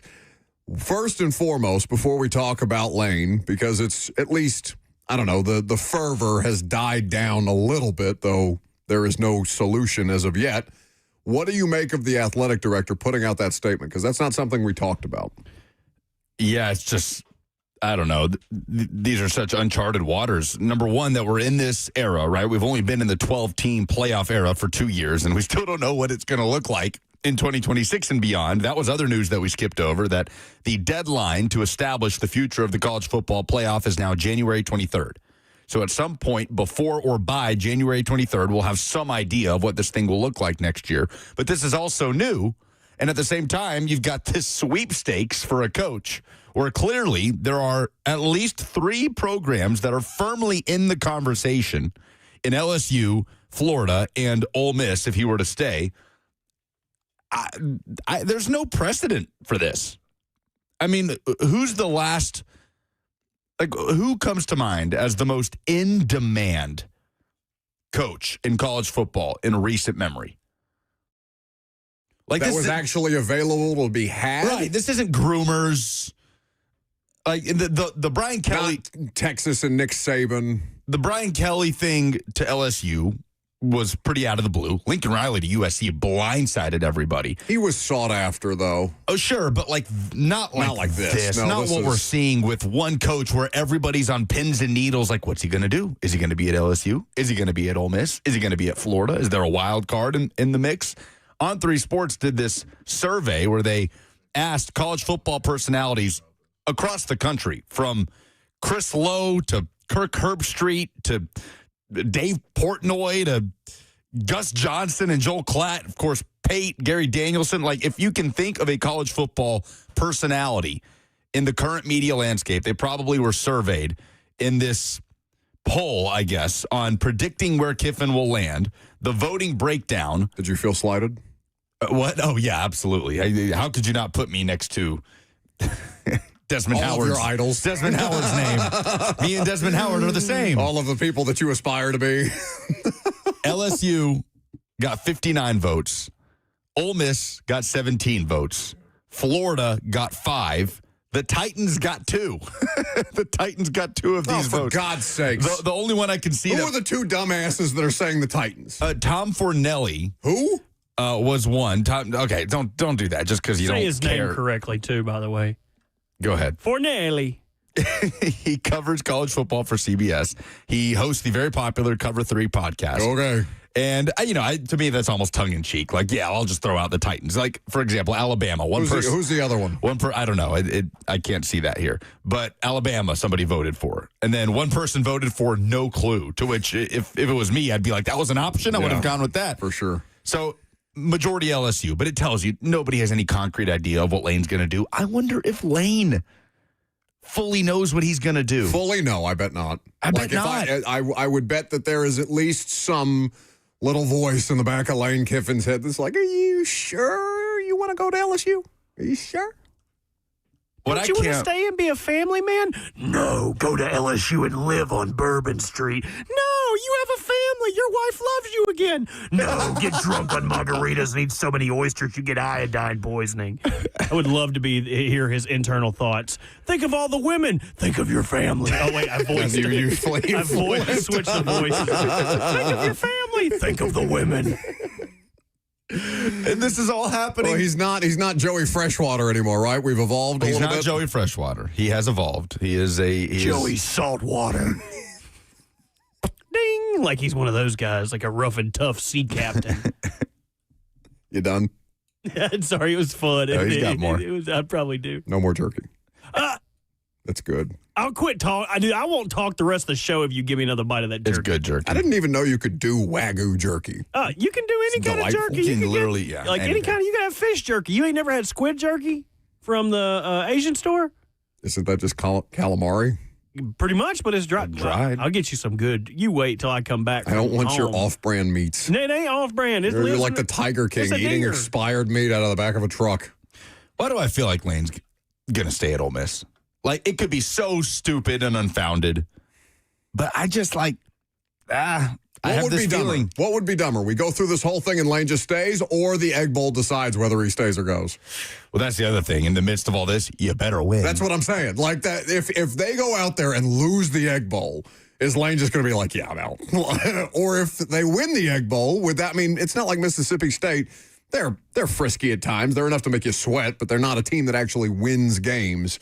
so far this year. But if Lane Kiffin goes out there, loses the Egg Bowl, does he take the last offer that was put in front of Jimmy Sexton?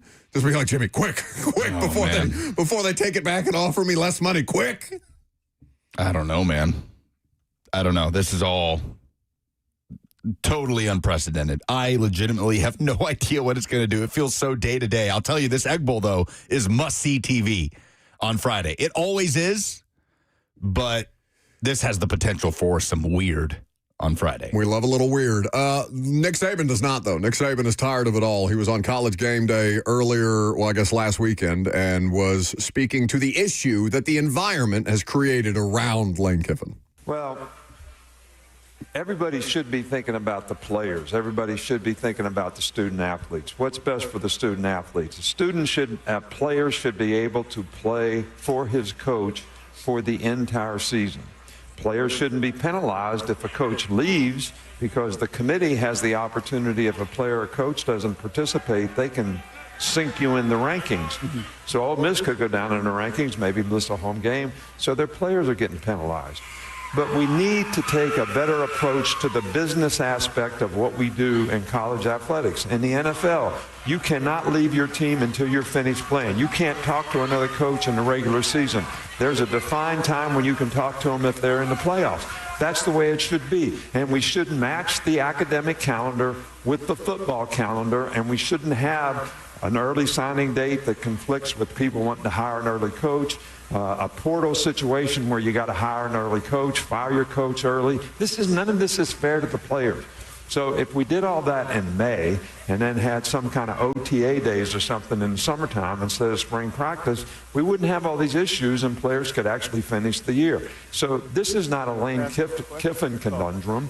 This is a college football conundrum that we need some leadership to step up and change the rules on how this gets done in terms of coaching searches and opportunities for people to leave. Players can leave.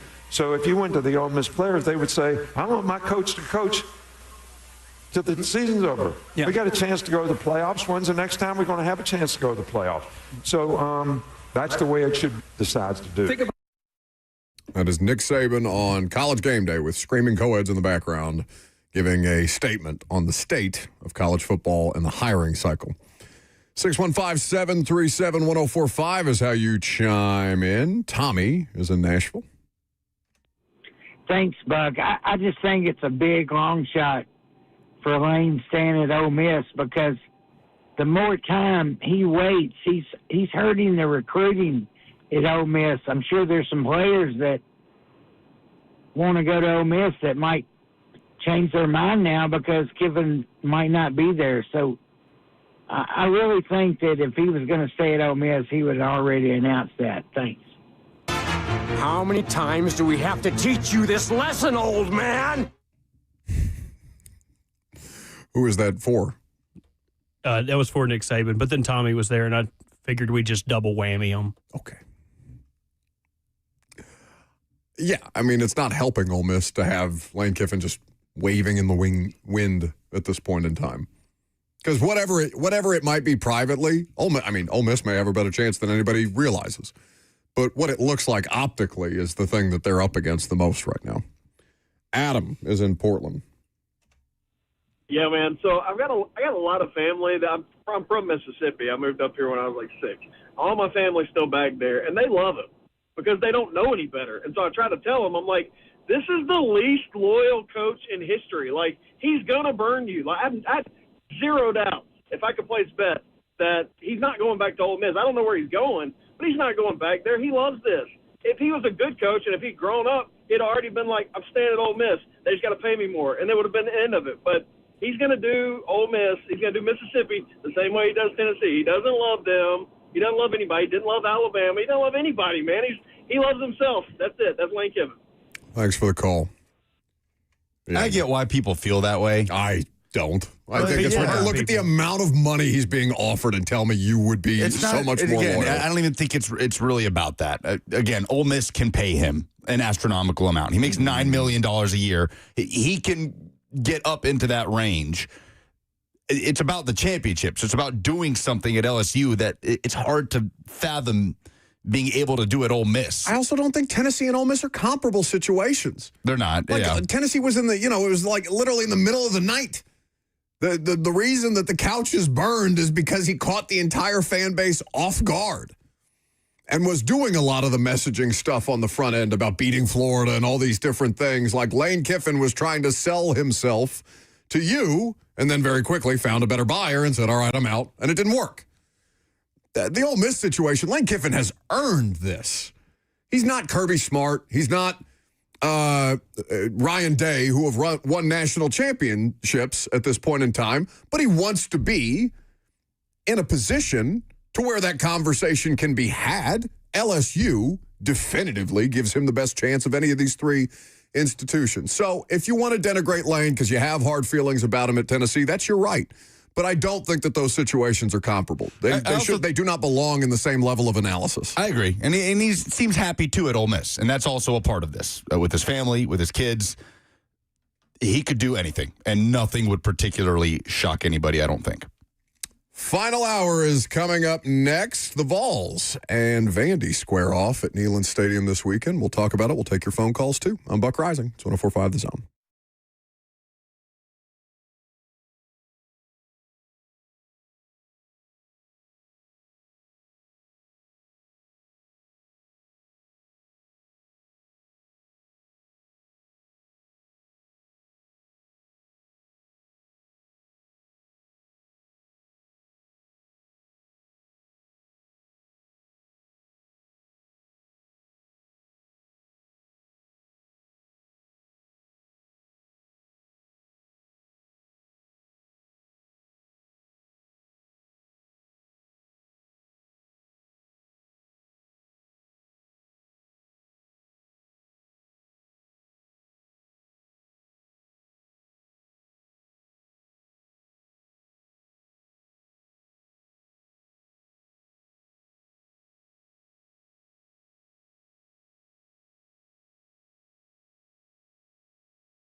12:03, good afternoon from the 104.5 The Zone Studios. I'm Lucas Panzica. Titans hosting the Jacksonville Jaguars on Sunday, and the team made a transaction today, waiving cornerback Samuel Womack III and signing cornerback Kaiir Elam, a former first-round pick out of Florida. Started his career in Buffalo, was with the Dallas Cowboys.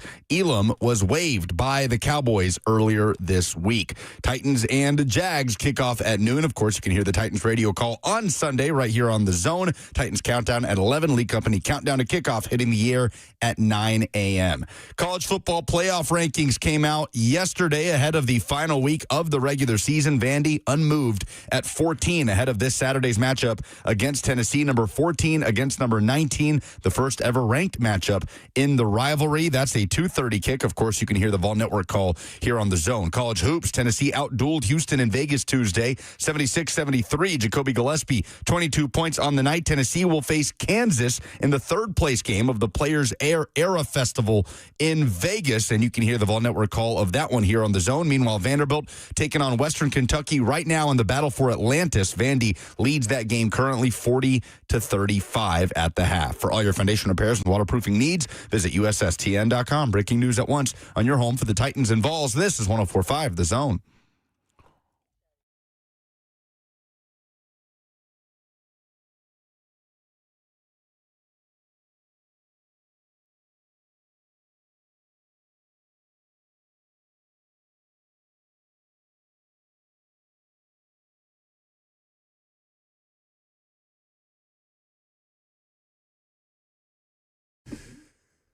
Final hour is here. We're happy to have you.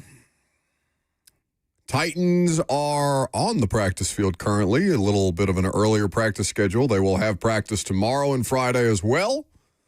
And they have signed Kaiir Elam, as Lucas told you, a former first-round pick who was most recently on the Dallas Cowboys defense. The Dallas Cowboys defense, one of the worst in the NFL. But got the opportunity to add cost-effective talent that you may be considering for future opportunities. A 1-10 football team would be the place for you to find potential future opportunities. 615-737-1045 is the number if you would like to participate. Cam Ward will speak later today. I'm sure Blaine and Zach will carry the press conference. And we'll see what Cam Ward thinks about going up against the Jags. He's got to get an AFC. I guess he doesn't have to get an AFC South win, but it would be pretty tough if you went through your entire rookie season without getting an odd divisional win. It's not happened in the Titans era. Colts have swept them. Texans have swept them. Haven't played a game against the Jags. First opportunity on Sunday. So if you're looking for signs of positive growth, I understand that you don't want to win football games because it would endanger your precious number 1 overall pick chances, but I still think Titans fans would like to see him beat the Jags. More Titans fans would like to see him beat the Jags than go winless in the division this year. Well, you'd like to see Cam Ward stack performances, right? So if you're a Titans fan and you're weighing, would you rather Cam Ward struggle and they lose and continue to trend towards the number 1 pick, or would you rather Cam Ward build off of last week and lead his team to a winning performance? Yeah. I'm taking the latter every time. I don't want a 1 step forward, 2 steps back type of situation. Kaiir Elam was a good player in college, man. I remember him coming out of Florida. His uncle, Matt Elam, was a really good safety out of Florida about a decade ago. He was terrible. Not uncle. He was terrible. He was a first-round bust. Well, I'm saying he was 2 Matt Elams. So I'm going through the lens of what they were in college. Yeah, but it can't be his uncle. It is his uncle. Wow.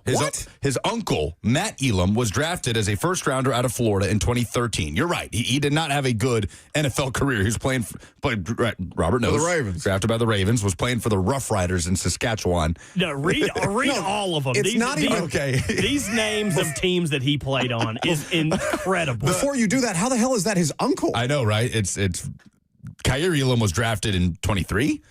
10 years after his uncle. What is Elam's birthday? What year was he born? Elam's only 34. He was born in 91. Okay, so you're talking about Matt Elam. Okay. I was like, holy crap, they're the same age. Kaiir is 24, so it's one of those. Like, he's 10 years younger than his uncle. Okay. Matt Elam, we're going to talk Vols Vandy, we promise, but after being drafted by the Ravens and flaming out in the NFL, went to the Saskatchewan Roughriders. He had 1 interception in his career over who? Matthew Stafford. Oh.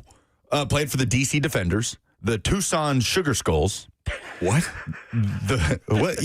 Tucson, like Arizona? Yeah, it's an indoor football team. Played for the Vegas Nighthawks, also an indoor football team. Back to the CFL for the Edmonton Elks. Back to the Vegas Nighthawks, playing some indoor. Then the Orlando Guardians in the XFL. Then the Orlando Predators, which is an indoor team. Then the Massachusetts Pirates. These are not real teams. The San Diego Strike Force. The logos are incredible for these teams, too. And he currently plays for the San Antonio Gunslingers. Currently? Still playing. For the Gunslingers, indoor football legend Matt Elam, and now Kyer is a Tennessee Titan. Started 7 games for the Cowboys this year. Didn't he have some, Matt Elam, didn't he have some kind of legal issues at a Foot Locker?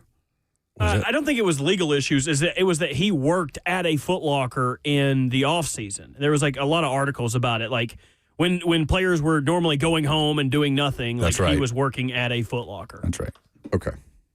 All right. But to your point about Elam starting 7 games for the Cowboys, like the numbers don't look incredible because on target he's giving up he's 55% of the targets towards him, which isn't a terrible number. What's bad is the quarterback rating when he is targeted is 105. Also giving up 3 touchdowns while he's been in coverage. Well, they got to look at Sam Womack last weekend. Didn't like what they saw.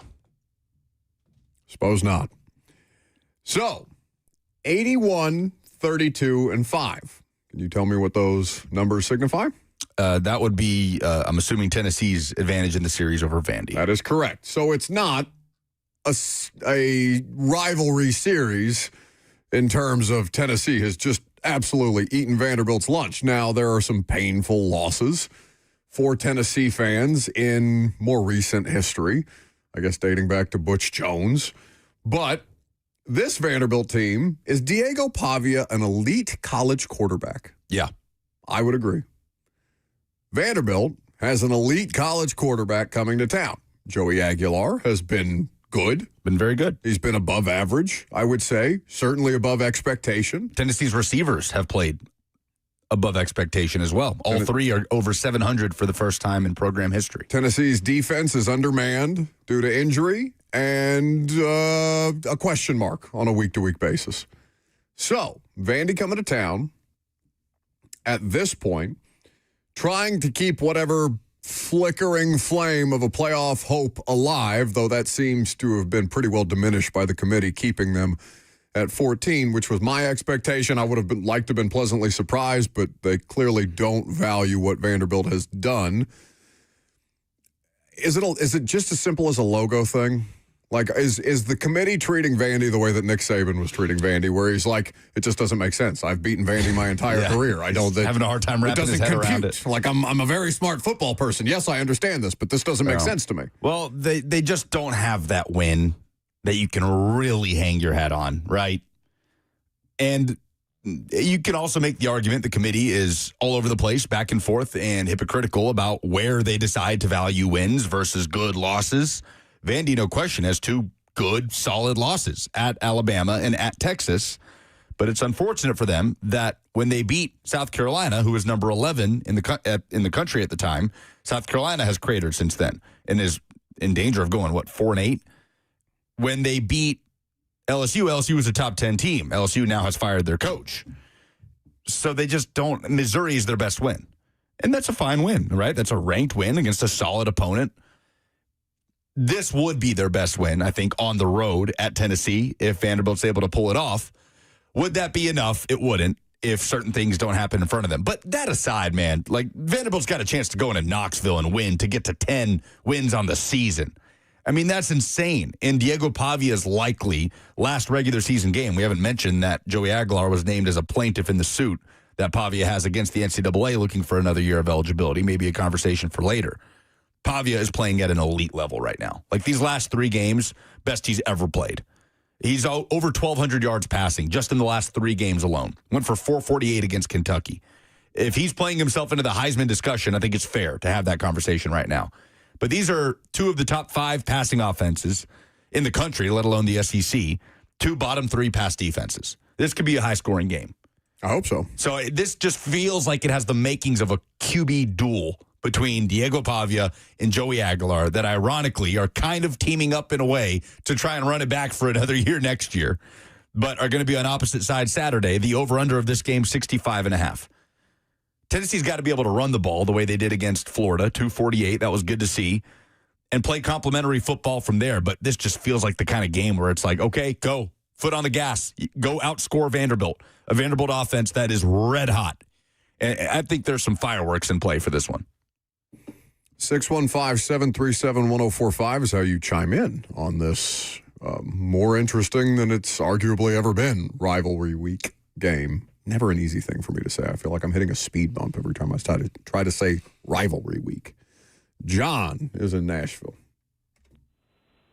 Hey, guys. Thanks for taking my call. I'll try to be quick, under the minute. We hear on the radio every day about these crazy Vanderbilt fans, these idiot Vandy fans. Let me preface first, I'm a Vanderbilt fan. I might be crazy or an idiot. But who's saying this to you? Is the first, who has called you crazy or an idiot, John? Not you guys, but this is the first time in the history of Vanderbilt that we have this opportunity. This is the first time we have a player like Pavia and some wide receivers and tight ends. We've had some good ones, but none as a group like this team that we have now. So let us have our moment in the sun. I mean, I'm old enough. I'm 74. I remember when UT went on that won the national championship. If I owned a gun, I would have gone out looking for Vols fans to shoot. They were so hard to beat. They were. We can't say that on the radio. Come on.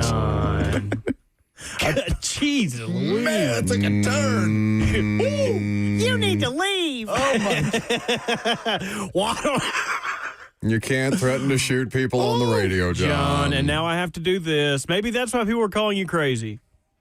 No, I don't want that. And if you think that you're going to be shooting people, you got another thing coming, John. Don't when the do volunteers that. come to town, or you have to go to Knoxville, and you think that you're going to be whooping that ass? No way. You just jinxed it.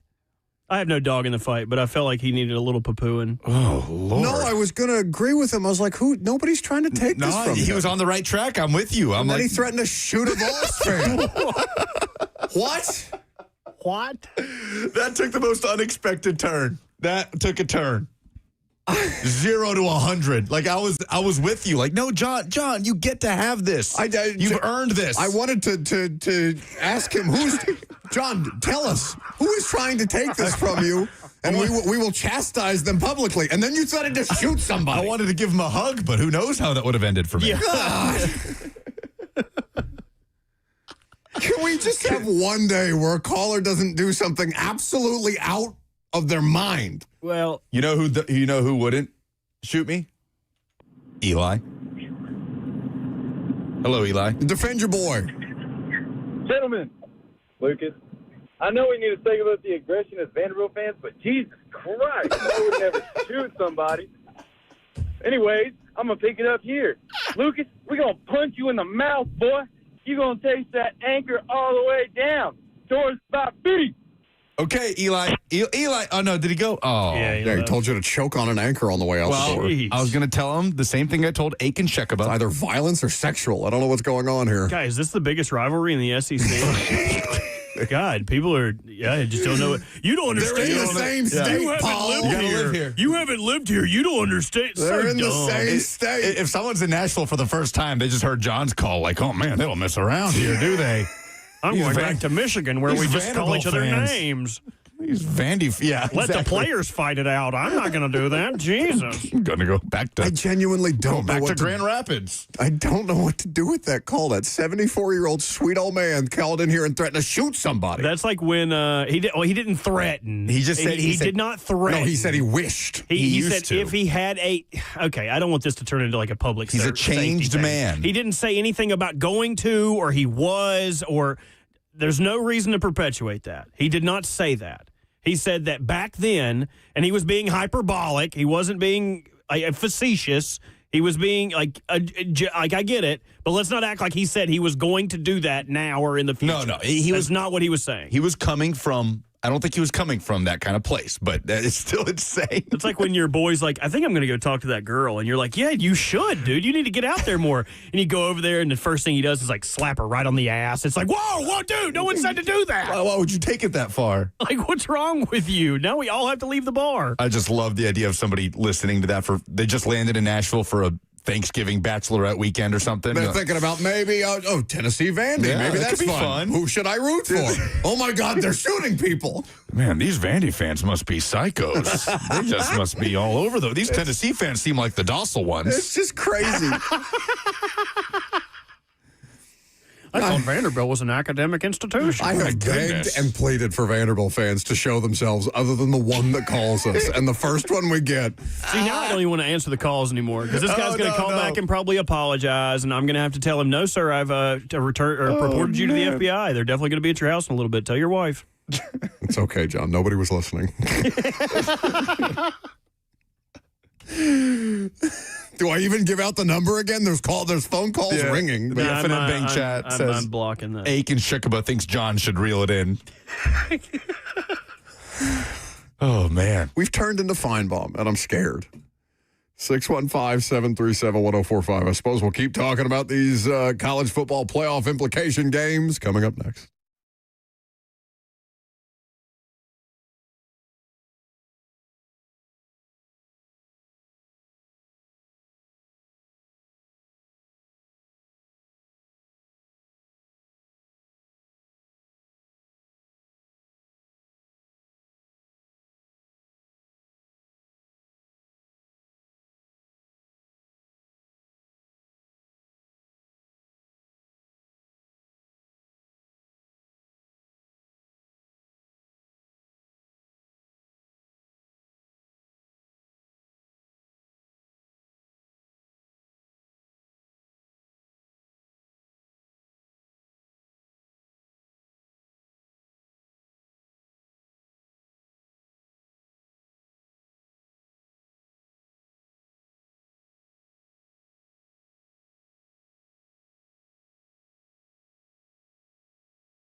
Hunter, not a lot of changes. You had to go all the way down to number 15 last week to find a team that lost when SC lost to Oregon. But there was a change at 6-7 with Oregon and Ole Miss swapping spots.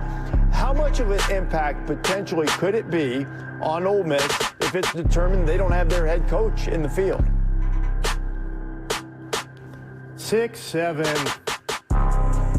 But seriously, Rich, we didn't have any discussion about Ole Miss and their coach. That was all about Oregon and their performance against USC.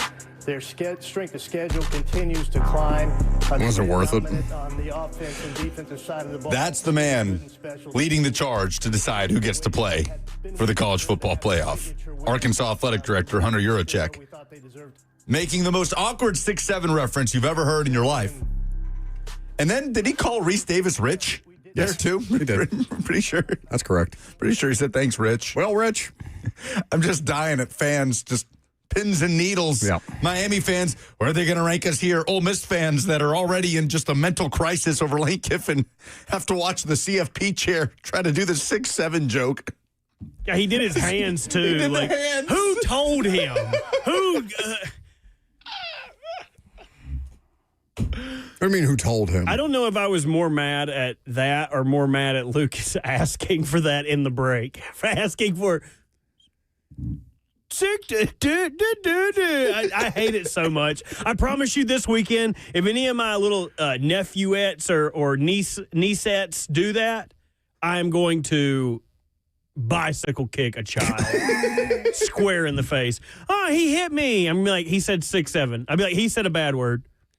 He called me fat. If I was in your family, I would clear you of all wrongdoing. I would approve your interest in bicycle kicking a child in the head. Well, my new favorite thing to do is, I don't know if y'all got kids that are bad in y'all's families, but you think I talk to the kids in my family? Kids that are bad are always scared of stuff. They're very big scaredy cats. And what I do is I'll lock my little nephew in a closet, or not lock him, but hold it shut so he can't get out because he's like a little boy and I'm a man and he ain't strong enough to open it. And then I'll go like, ooh, he's in the haunted closet. I hope a ghost doesn't. Stop it! Ooh, I'll let you out if you'll be good. And then if he's bad, I'll just throw him back in there and make ghost noises. That's how you deal with little bad kids. You scare the hell out of them. I feel like in my experience, all I have to do is look at them, and they know that I don't want to deal with them. That wouldn't work on this one. This one is this is the hellion? This is a little demon child. Mm-hmm. You know, I feel like that's what Ohio State has tried to do to Michigan in the last couple of years. Lock them in a closet. The scary closet. Just lock them in a room and say, no, we can play this game. Let's go. Let's get tough. Let's do a fight in a phone booth. Lock the door, as Slay says. Who's the screaming child in this scenario? Ryan Day? Oh, no. Who's the kid that cheated? Connor Stallion. Connor Stallion's locked in the closet right now. Well, he trapped in the closet? It hasn't worked for Ohio State. So do they come out firing against Michigan and just be Ohio State and don't try to be Michigan and run the ball down their throats and do all of these things that Michigan has hung their hat on? Go be Ohio State. Because if Michigan wins this game, I think it would be a fourth or fifth in a row against Ohio State. Game's in the big house. Michigan's in the playoff. And that is the, of course, big noon kickoff on Fox on Saturday. Michigan has won the last 4 in a row. So looking for a 5th straight. That's crazy. Fear the thumb. What? That's what, when Alabama and Auburn, when Auburn had a 4-game win streak over Bama in the Iron Bowl, and they were looking for a 5th, they did this big campaign of fear the thumb, that 5th win in a row. They had posters. They had posters of Aubie, the little mascot they have, with the holding out the thumb. Aubie? That's the name of their mascot. Whose mascot? Auburn. Aubie. That's a dumb name. The Tiger's name is Aubie? Stop it. A lot of things about Auburn are Aubie? Questionable. Yeah. Do they have an Aubie's lobby? Wait till you hear the Bada Get a chant that they do. What? The bane of my existence. I don't even want to talk about it. Oh, I've heard Dawn do it before, I think. It's just nonsense. But that game, the most unpredictable of the weekend, Is it Ohio State, Michigan? Or not in a world where the Iron Bowl exists. Yeah. They play in the same state, for God's sake. And it's in Auburn. All sorts of voodoo. Like, Bama can blow out Auburn in Tuscaloosa. It happens plenty. But in Auburn is a different discussion. Bama, a 6.5-point favorite at Auburn. The funniest thing that could happen here is DJ Durkin pulls this off. Yeah.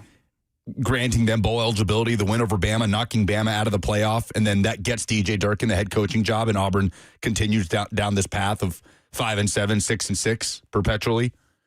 But definitely some weirdness in store. I just can't figure out where it's going to come. Like, what's going to have the most weirdness? Is it going to be the Egg Bowl, where there's all sorts of... The Egg Bowl, the game shouldn't be weird. Shouldn't be. It should be... The weirdness is around the things surrounding the game, not the actual football itself. Now, Mississippi State has played some good teams close this year, but they have faltered. Lose. Yeah, they have faltered towards the end of the year. They are playing for bowl eligibility. Or is it going to be Ohio State, Michigan? Or is it going to be the Iron Bowl? Ohio State, Michigan, and, again, I could be completely off base about this and look like a fool when we get back together on Monday. But Ohio State, Michigan feels like the one that people are going to want to have the most weirdness around it just for the pure chaos that it would incite. I mean, Ohio State's not going to miss the playoff if they lose to Michigan, but Ryan Day is going to be, a topic of discussion really for the first time all year, if that's even anywhere remotely close, right? They should handle Michigan. Like, that feels like the most likely outcome to me. That Ohio State, in the first opportunity to be truly tested against an opponent of quality, goes out there and just gets the job done. Now, could they big brain themselves into a game that's close?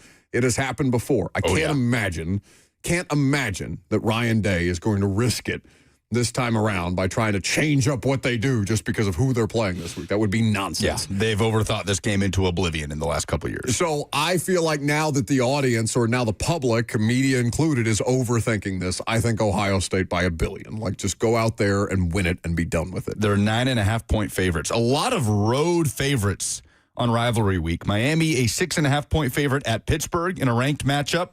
Vandy fans obviously rooting against Miami there. Vanderbilt needs to win to begin with, but they would need Bama to lose. It would help for Oklahoma to lose against LSU. Would certainly help for BYU or Utah to lose in their regular season finales.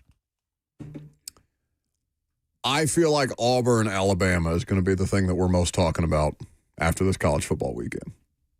I don't know.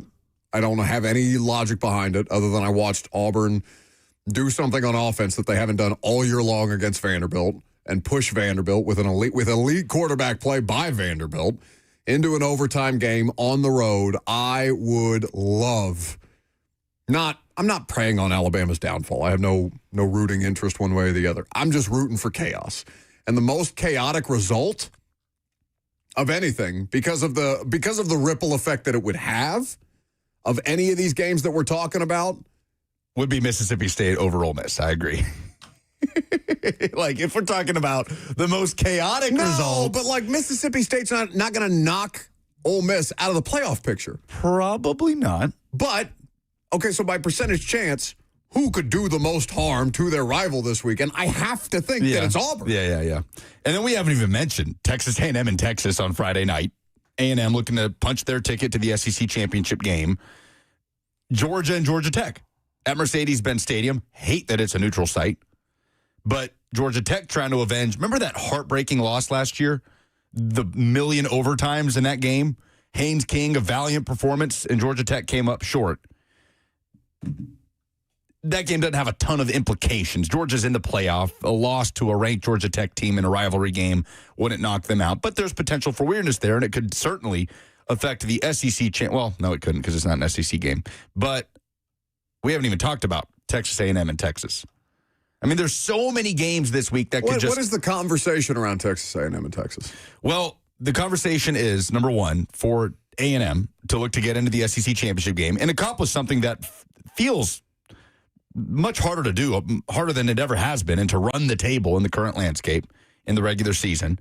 And for Texas, if number 16 Texas beats A&M and some other things happen and fall their way, for example, would we be so sure if Vandy were to beat Tennessee and have things happen for them, would we be so sure that a 3-loss Texas with a head-to-head win over Vandy and a recent win over a top 3 undefeated A&M team would get snubbed in favor of a 10-2 Vandy? I wouldn't. A lot has to happen to even come to that situation. It would suck for Vandy. But, like, there's so many backdoor, sneaky, like, implication kind of games this weekend that aren't going to be part of the headliners like Ohio State, Michigan. I love this weekend. I know, buddy. I mean, this is going to be a lot of fun. And because you have, I don't know, maybe it feels outsized, the number of, because of the expanded playoff field, because of the teams that are not typically involved in the playoff conversation, whether it be Vanderbilt or Texas A&M having as much momentum as they do right now. Ole Miss and Mississippi State is a game that matters. The Egg Bowl is a weird game every year, but the outsized drama, what are we going on, 3 weeks of Lane Kiffin watch? Well, so here's your chaos scenario. Bibbity Bobbity in the FNM Bank chat. Read that again. Bibbity Boppity says, State beats Ole Miss. Kiffin leaves. Committee takes that into consideration. Ole Miss out. He says it would be pure cinema. I mean, I can't sit here and say that that's not out of the realm of possibility, that the committee does take that into consideration the way they have in the past when certain players are not in the picture anymore for college football playoff worthy teams. I would hate, like, the worst, because it would be a chaos scenario, and I understand that I'm rooting for purely chaos here, but, like, I hate it so much for the Ole Miss players. If they lose to Mississippi State, then they lose. Like, you play the opponent that's in front of you. You got to be ready for the game. If you don't have the focus to get through all this Lane Kiffin crap and you go out there and lose, then it is, at the end of the day, on you. But I would feel a great degree of sympathy for the Ole Miss roster in that situation, a battle to this point, and then, get upset in an Egg Bowl, and then your coach leaves you high and dry, takes a $15 to $17 million a year job at LSU, and you're just looking around like, what did I do? Yep. Who did I hurt here? Unbelievable. 615-737-1045 is the number. Last call for phone calls. If you got them, we'll wrap up the show for the week. Coming up next.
If I owned a gun, I would have gone out looking for it, Vols fans to shoot. It was so hard to be. They were. All right, say that on the radio. Come on. 6-7. Really? It's so ominous. It sounds legitimately threatening with the music. It's like the way that we tried to handle that sweet old man with kid gloves, just be like, oh, no, Grandpa, you can't say that on the radio. Yes, if you missed it, that was earlier today. John really setting the tone for Rivalry Week. God almighty. Who would have thought? It really means more. 615-737-104. That's just a dead fish in my lap. What do you want me to do with that? For the rest of the show, what do you want me to do with that? I don't know. You guys both approved it. Oh, man. That was insane. Can I hear it without this god-awful 6-7 song in the background? Oh, you're not a big fan of Skrilla's Doot Doot? That's not the name of the song. It is Doot Doot. I was not even... Yes, it is. I was not even aware that that was a song until you said that there's a 6-7 song. The song in and of itself is just awful. You need to hear who's the girl that sings Lights? Ella Golding. Yeah. Apparently, he had her at a concert where he performed this song, and she sings with full vocal range, like 6-7. No. Yeah, we'll look it up when we're done. And the whole song is just meaningless drivel. I mean, it's just nonsense. I feel like that's half of my TikTok algorithm now, just songs about meaningless drivel. I will not play the whole part of this. If people want to hear this, they need to go listen to the podcast. But I will play the snippet again. Yeah, just a snippet in our reaction, because the collective groan from all three of us is the thing that makes me laugh more than anything. So first of all, he started from a very wholesome place. Like, hey, let us have our time in the sun. Like, this is unprecedented. We haven't had this for Vanderbilt football. And we were agreeing with him. We were prepared as soon as he was done to say, oh, no, it's okay, John, from was it Nashville? I don't know where he was calling from. But it's okay, John. Like, Lucas is a Tennessee alum, but we're on your side here, buddy. Nobody's trying to take your shine. And then he did this. If I owned a gun, I would have gone out looking for it, Vols fans to shoot. Yeah. They were so hard to be. They were. Say that on the radio. Come on. So he was saying after the Vols won the national championship, I think, right? That's what he was? I don't know. I lost the thread. I blacked out as soon as he said I was looking like a for shark. Vols fans. Just looking for it. My eyes just rolled back in my head. Just goodness. Ascending. Oh, did we do a good show today? I don't know. We never know. It was fun. It was fun. What do we think? Tennessee minus 3.5. Take it. Take it. Take it. You're going with the Vols? Yes, baby, yes. And if they lose, then I'm emptying my DraftKings account on Vandy. You're not allowed to do that. On college. Oh, okay. Well, I'll put that to the test. I'll make sure the proper authorities are notified. Okay. You're betting on the game. You hear that? NCAA. Proper authorities. Come get him.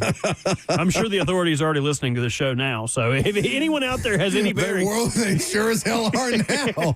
We do have a tremendous amount of law enforcement people in the audience because Robert has famously gotten out of tickets as a result. That was literally the coolest thing that has ever happened to me. That was that morning. Not that one time at Never. That was the second coolest thing that has ever happened to me. Tennessee Vandy has the highest over-under of any SEC game this weekend. Oh, really? At 65.5. Ooh. How do we feel about that over-under? In fact, it's the highest over-under, period, for any matchup involving a ranked team this weekend. 65.5 is crazy. I could very well see this being like a 34-31 kind of game. This easily could set. It's already the most meaningful game in the history of the rivalry by a large margin. What's the second on that list? Oh, I mean 67.5. Is they were that close?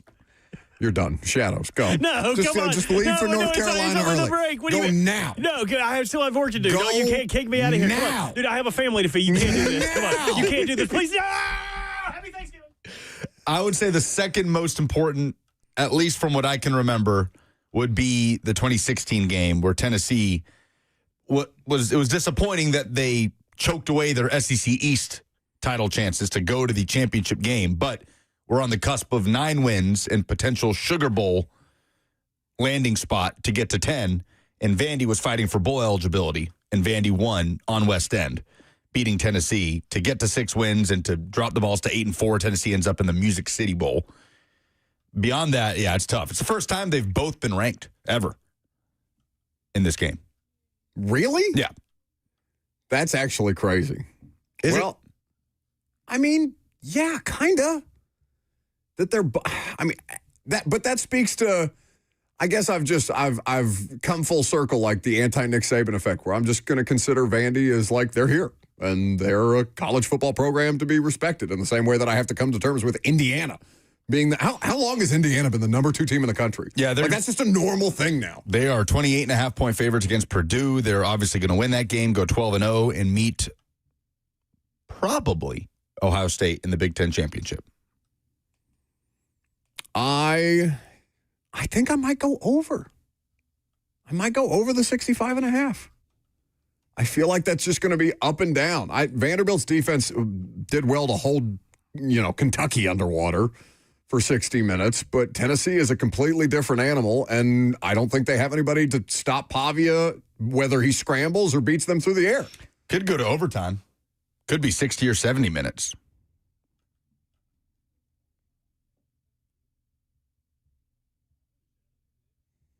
Just let him sit there. Just let him sit there. What'd I say? Can we do some polls so we can get on with our day?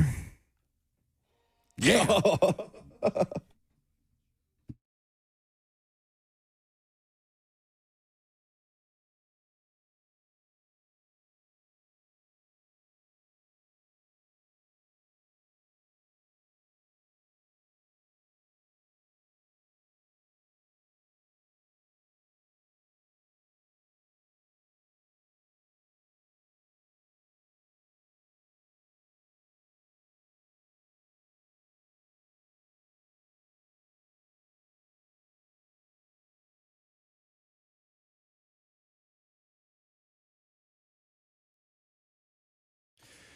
Presented by Two Rivers Ford. What's the dumbest thing in sports this week? Karen says the rules of the Players Era Championship. The fact that Tennessee beat Houston yesterday and yet is playing the third-place game. They do face Kansas today at 6. You can hear that game right here, the Vol Network Call with John Wilkerson and Steve Hamer. I do agree. The concept is cool. The execution is dumb. Hopefully they fix that in 2026. Who you got? Vols or Vandy? 54%. The slight edge to the Vols. The slight edge. Just based on the Vandy hate in my mentions, anytime we put something out Tennessee adjacent, Vanderbilt adjacent, I would have thought overwhelmingly Vols just based on the voting population, but okay. No, nobody's in your mentions. Where will Lane Kiffin be coaching next season? Ole Miss, Florida, or LSU? 45% are going LSU. 43% say he'll stay in Oxford. Only 12% say Florida. Aren't we literally reading my mentions? No, nobody engages with these. You'll get like 20 votes and we'll just go with it. Are they actually only getting 20 votes? Best Thanksgiving game, Packers versus Lions, Chiefs versus Cowboys, or Bengals versus Ravens. 55% say Packers-Lions, 42% say Chiefs-Cowboys. Small percentage saying Bengals-Ravens. What was the question? What is the next step you would like to see from Cam Ward this week? V-Love says a home W. Spencer says 2 passing touchdowns is the next milestone in his development. Daniel says 400 yards and 4 touchdowns. Blue says survive Myles Garrett. Don't play Myles Garrett this week. This week. Those are the polls. Yeah, go beat the Jags. That'd be just a nice thing. Let's go beat the Jags. You're a Titans fan. I understand that you're interested in losing for the future of the franchise and all those different things, but that's not guaranteed. Go beat the Jags. I don't get the vibe that Titans fans are in all-out, lose-every-game mode. I think it's just overwhelming on the internet, and I'm so tired of that dialogue. I think people are invested in Cam Ward and what he's doing week to week. Yeah, but I bet if they were to win 4 games and play themselves out of the number 1 overall pick, people would be pissed. Yeah, I guess. That's going to do it for us today. The show is off the rest of the week. Robert, what can people expect in our absence these next few days? Football. And then Friday will be best ofs. And the top of the noon segment will not be included. See you later.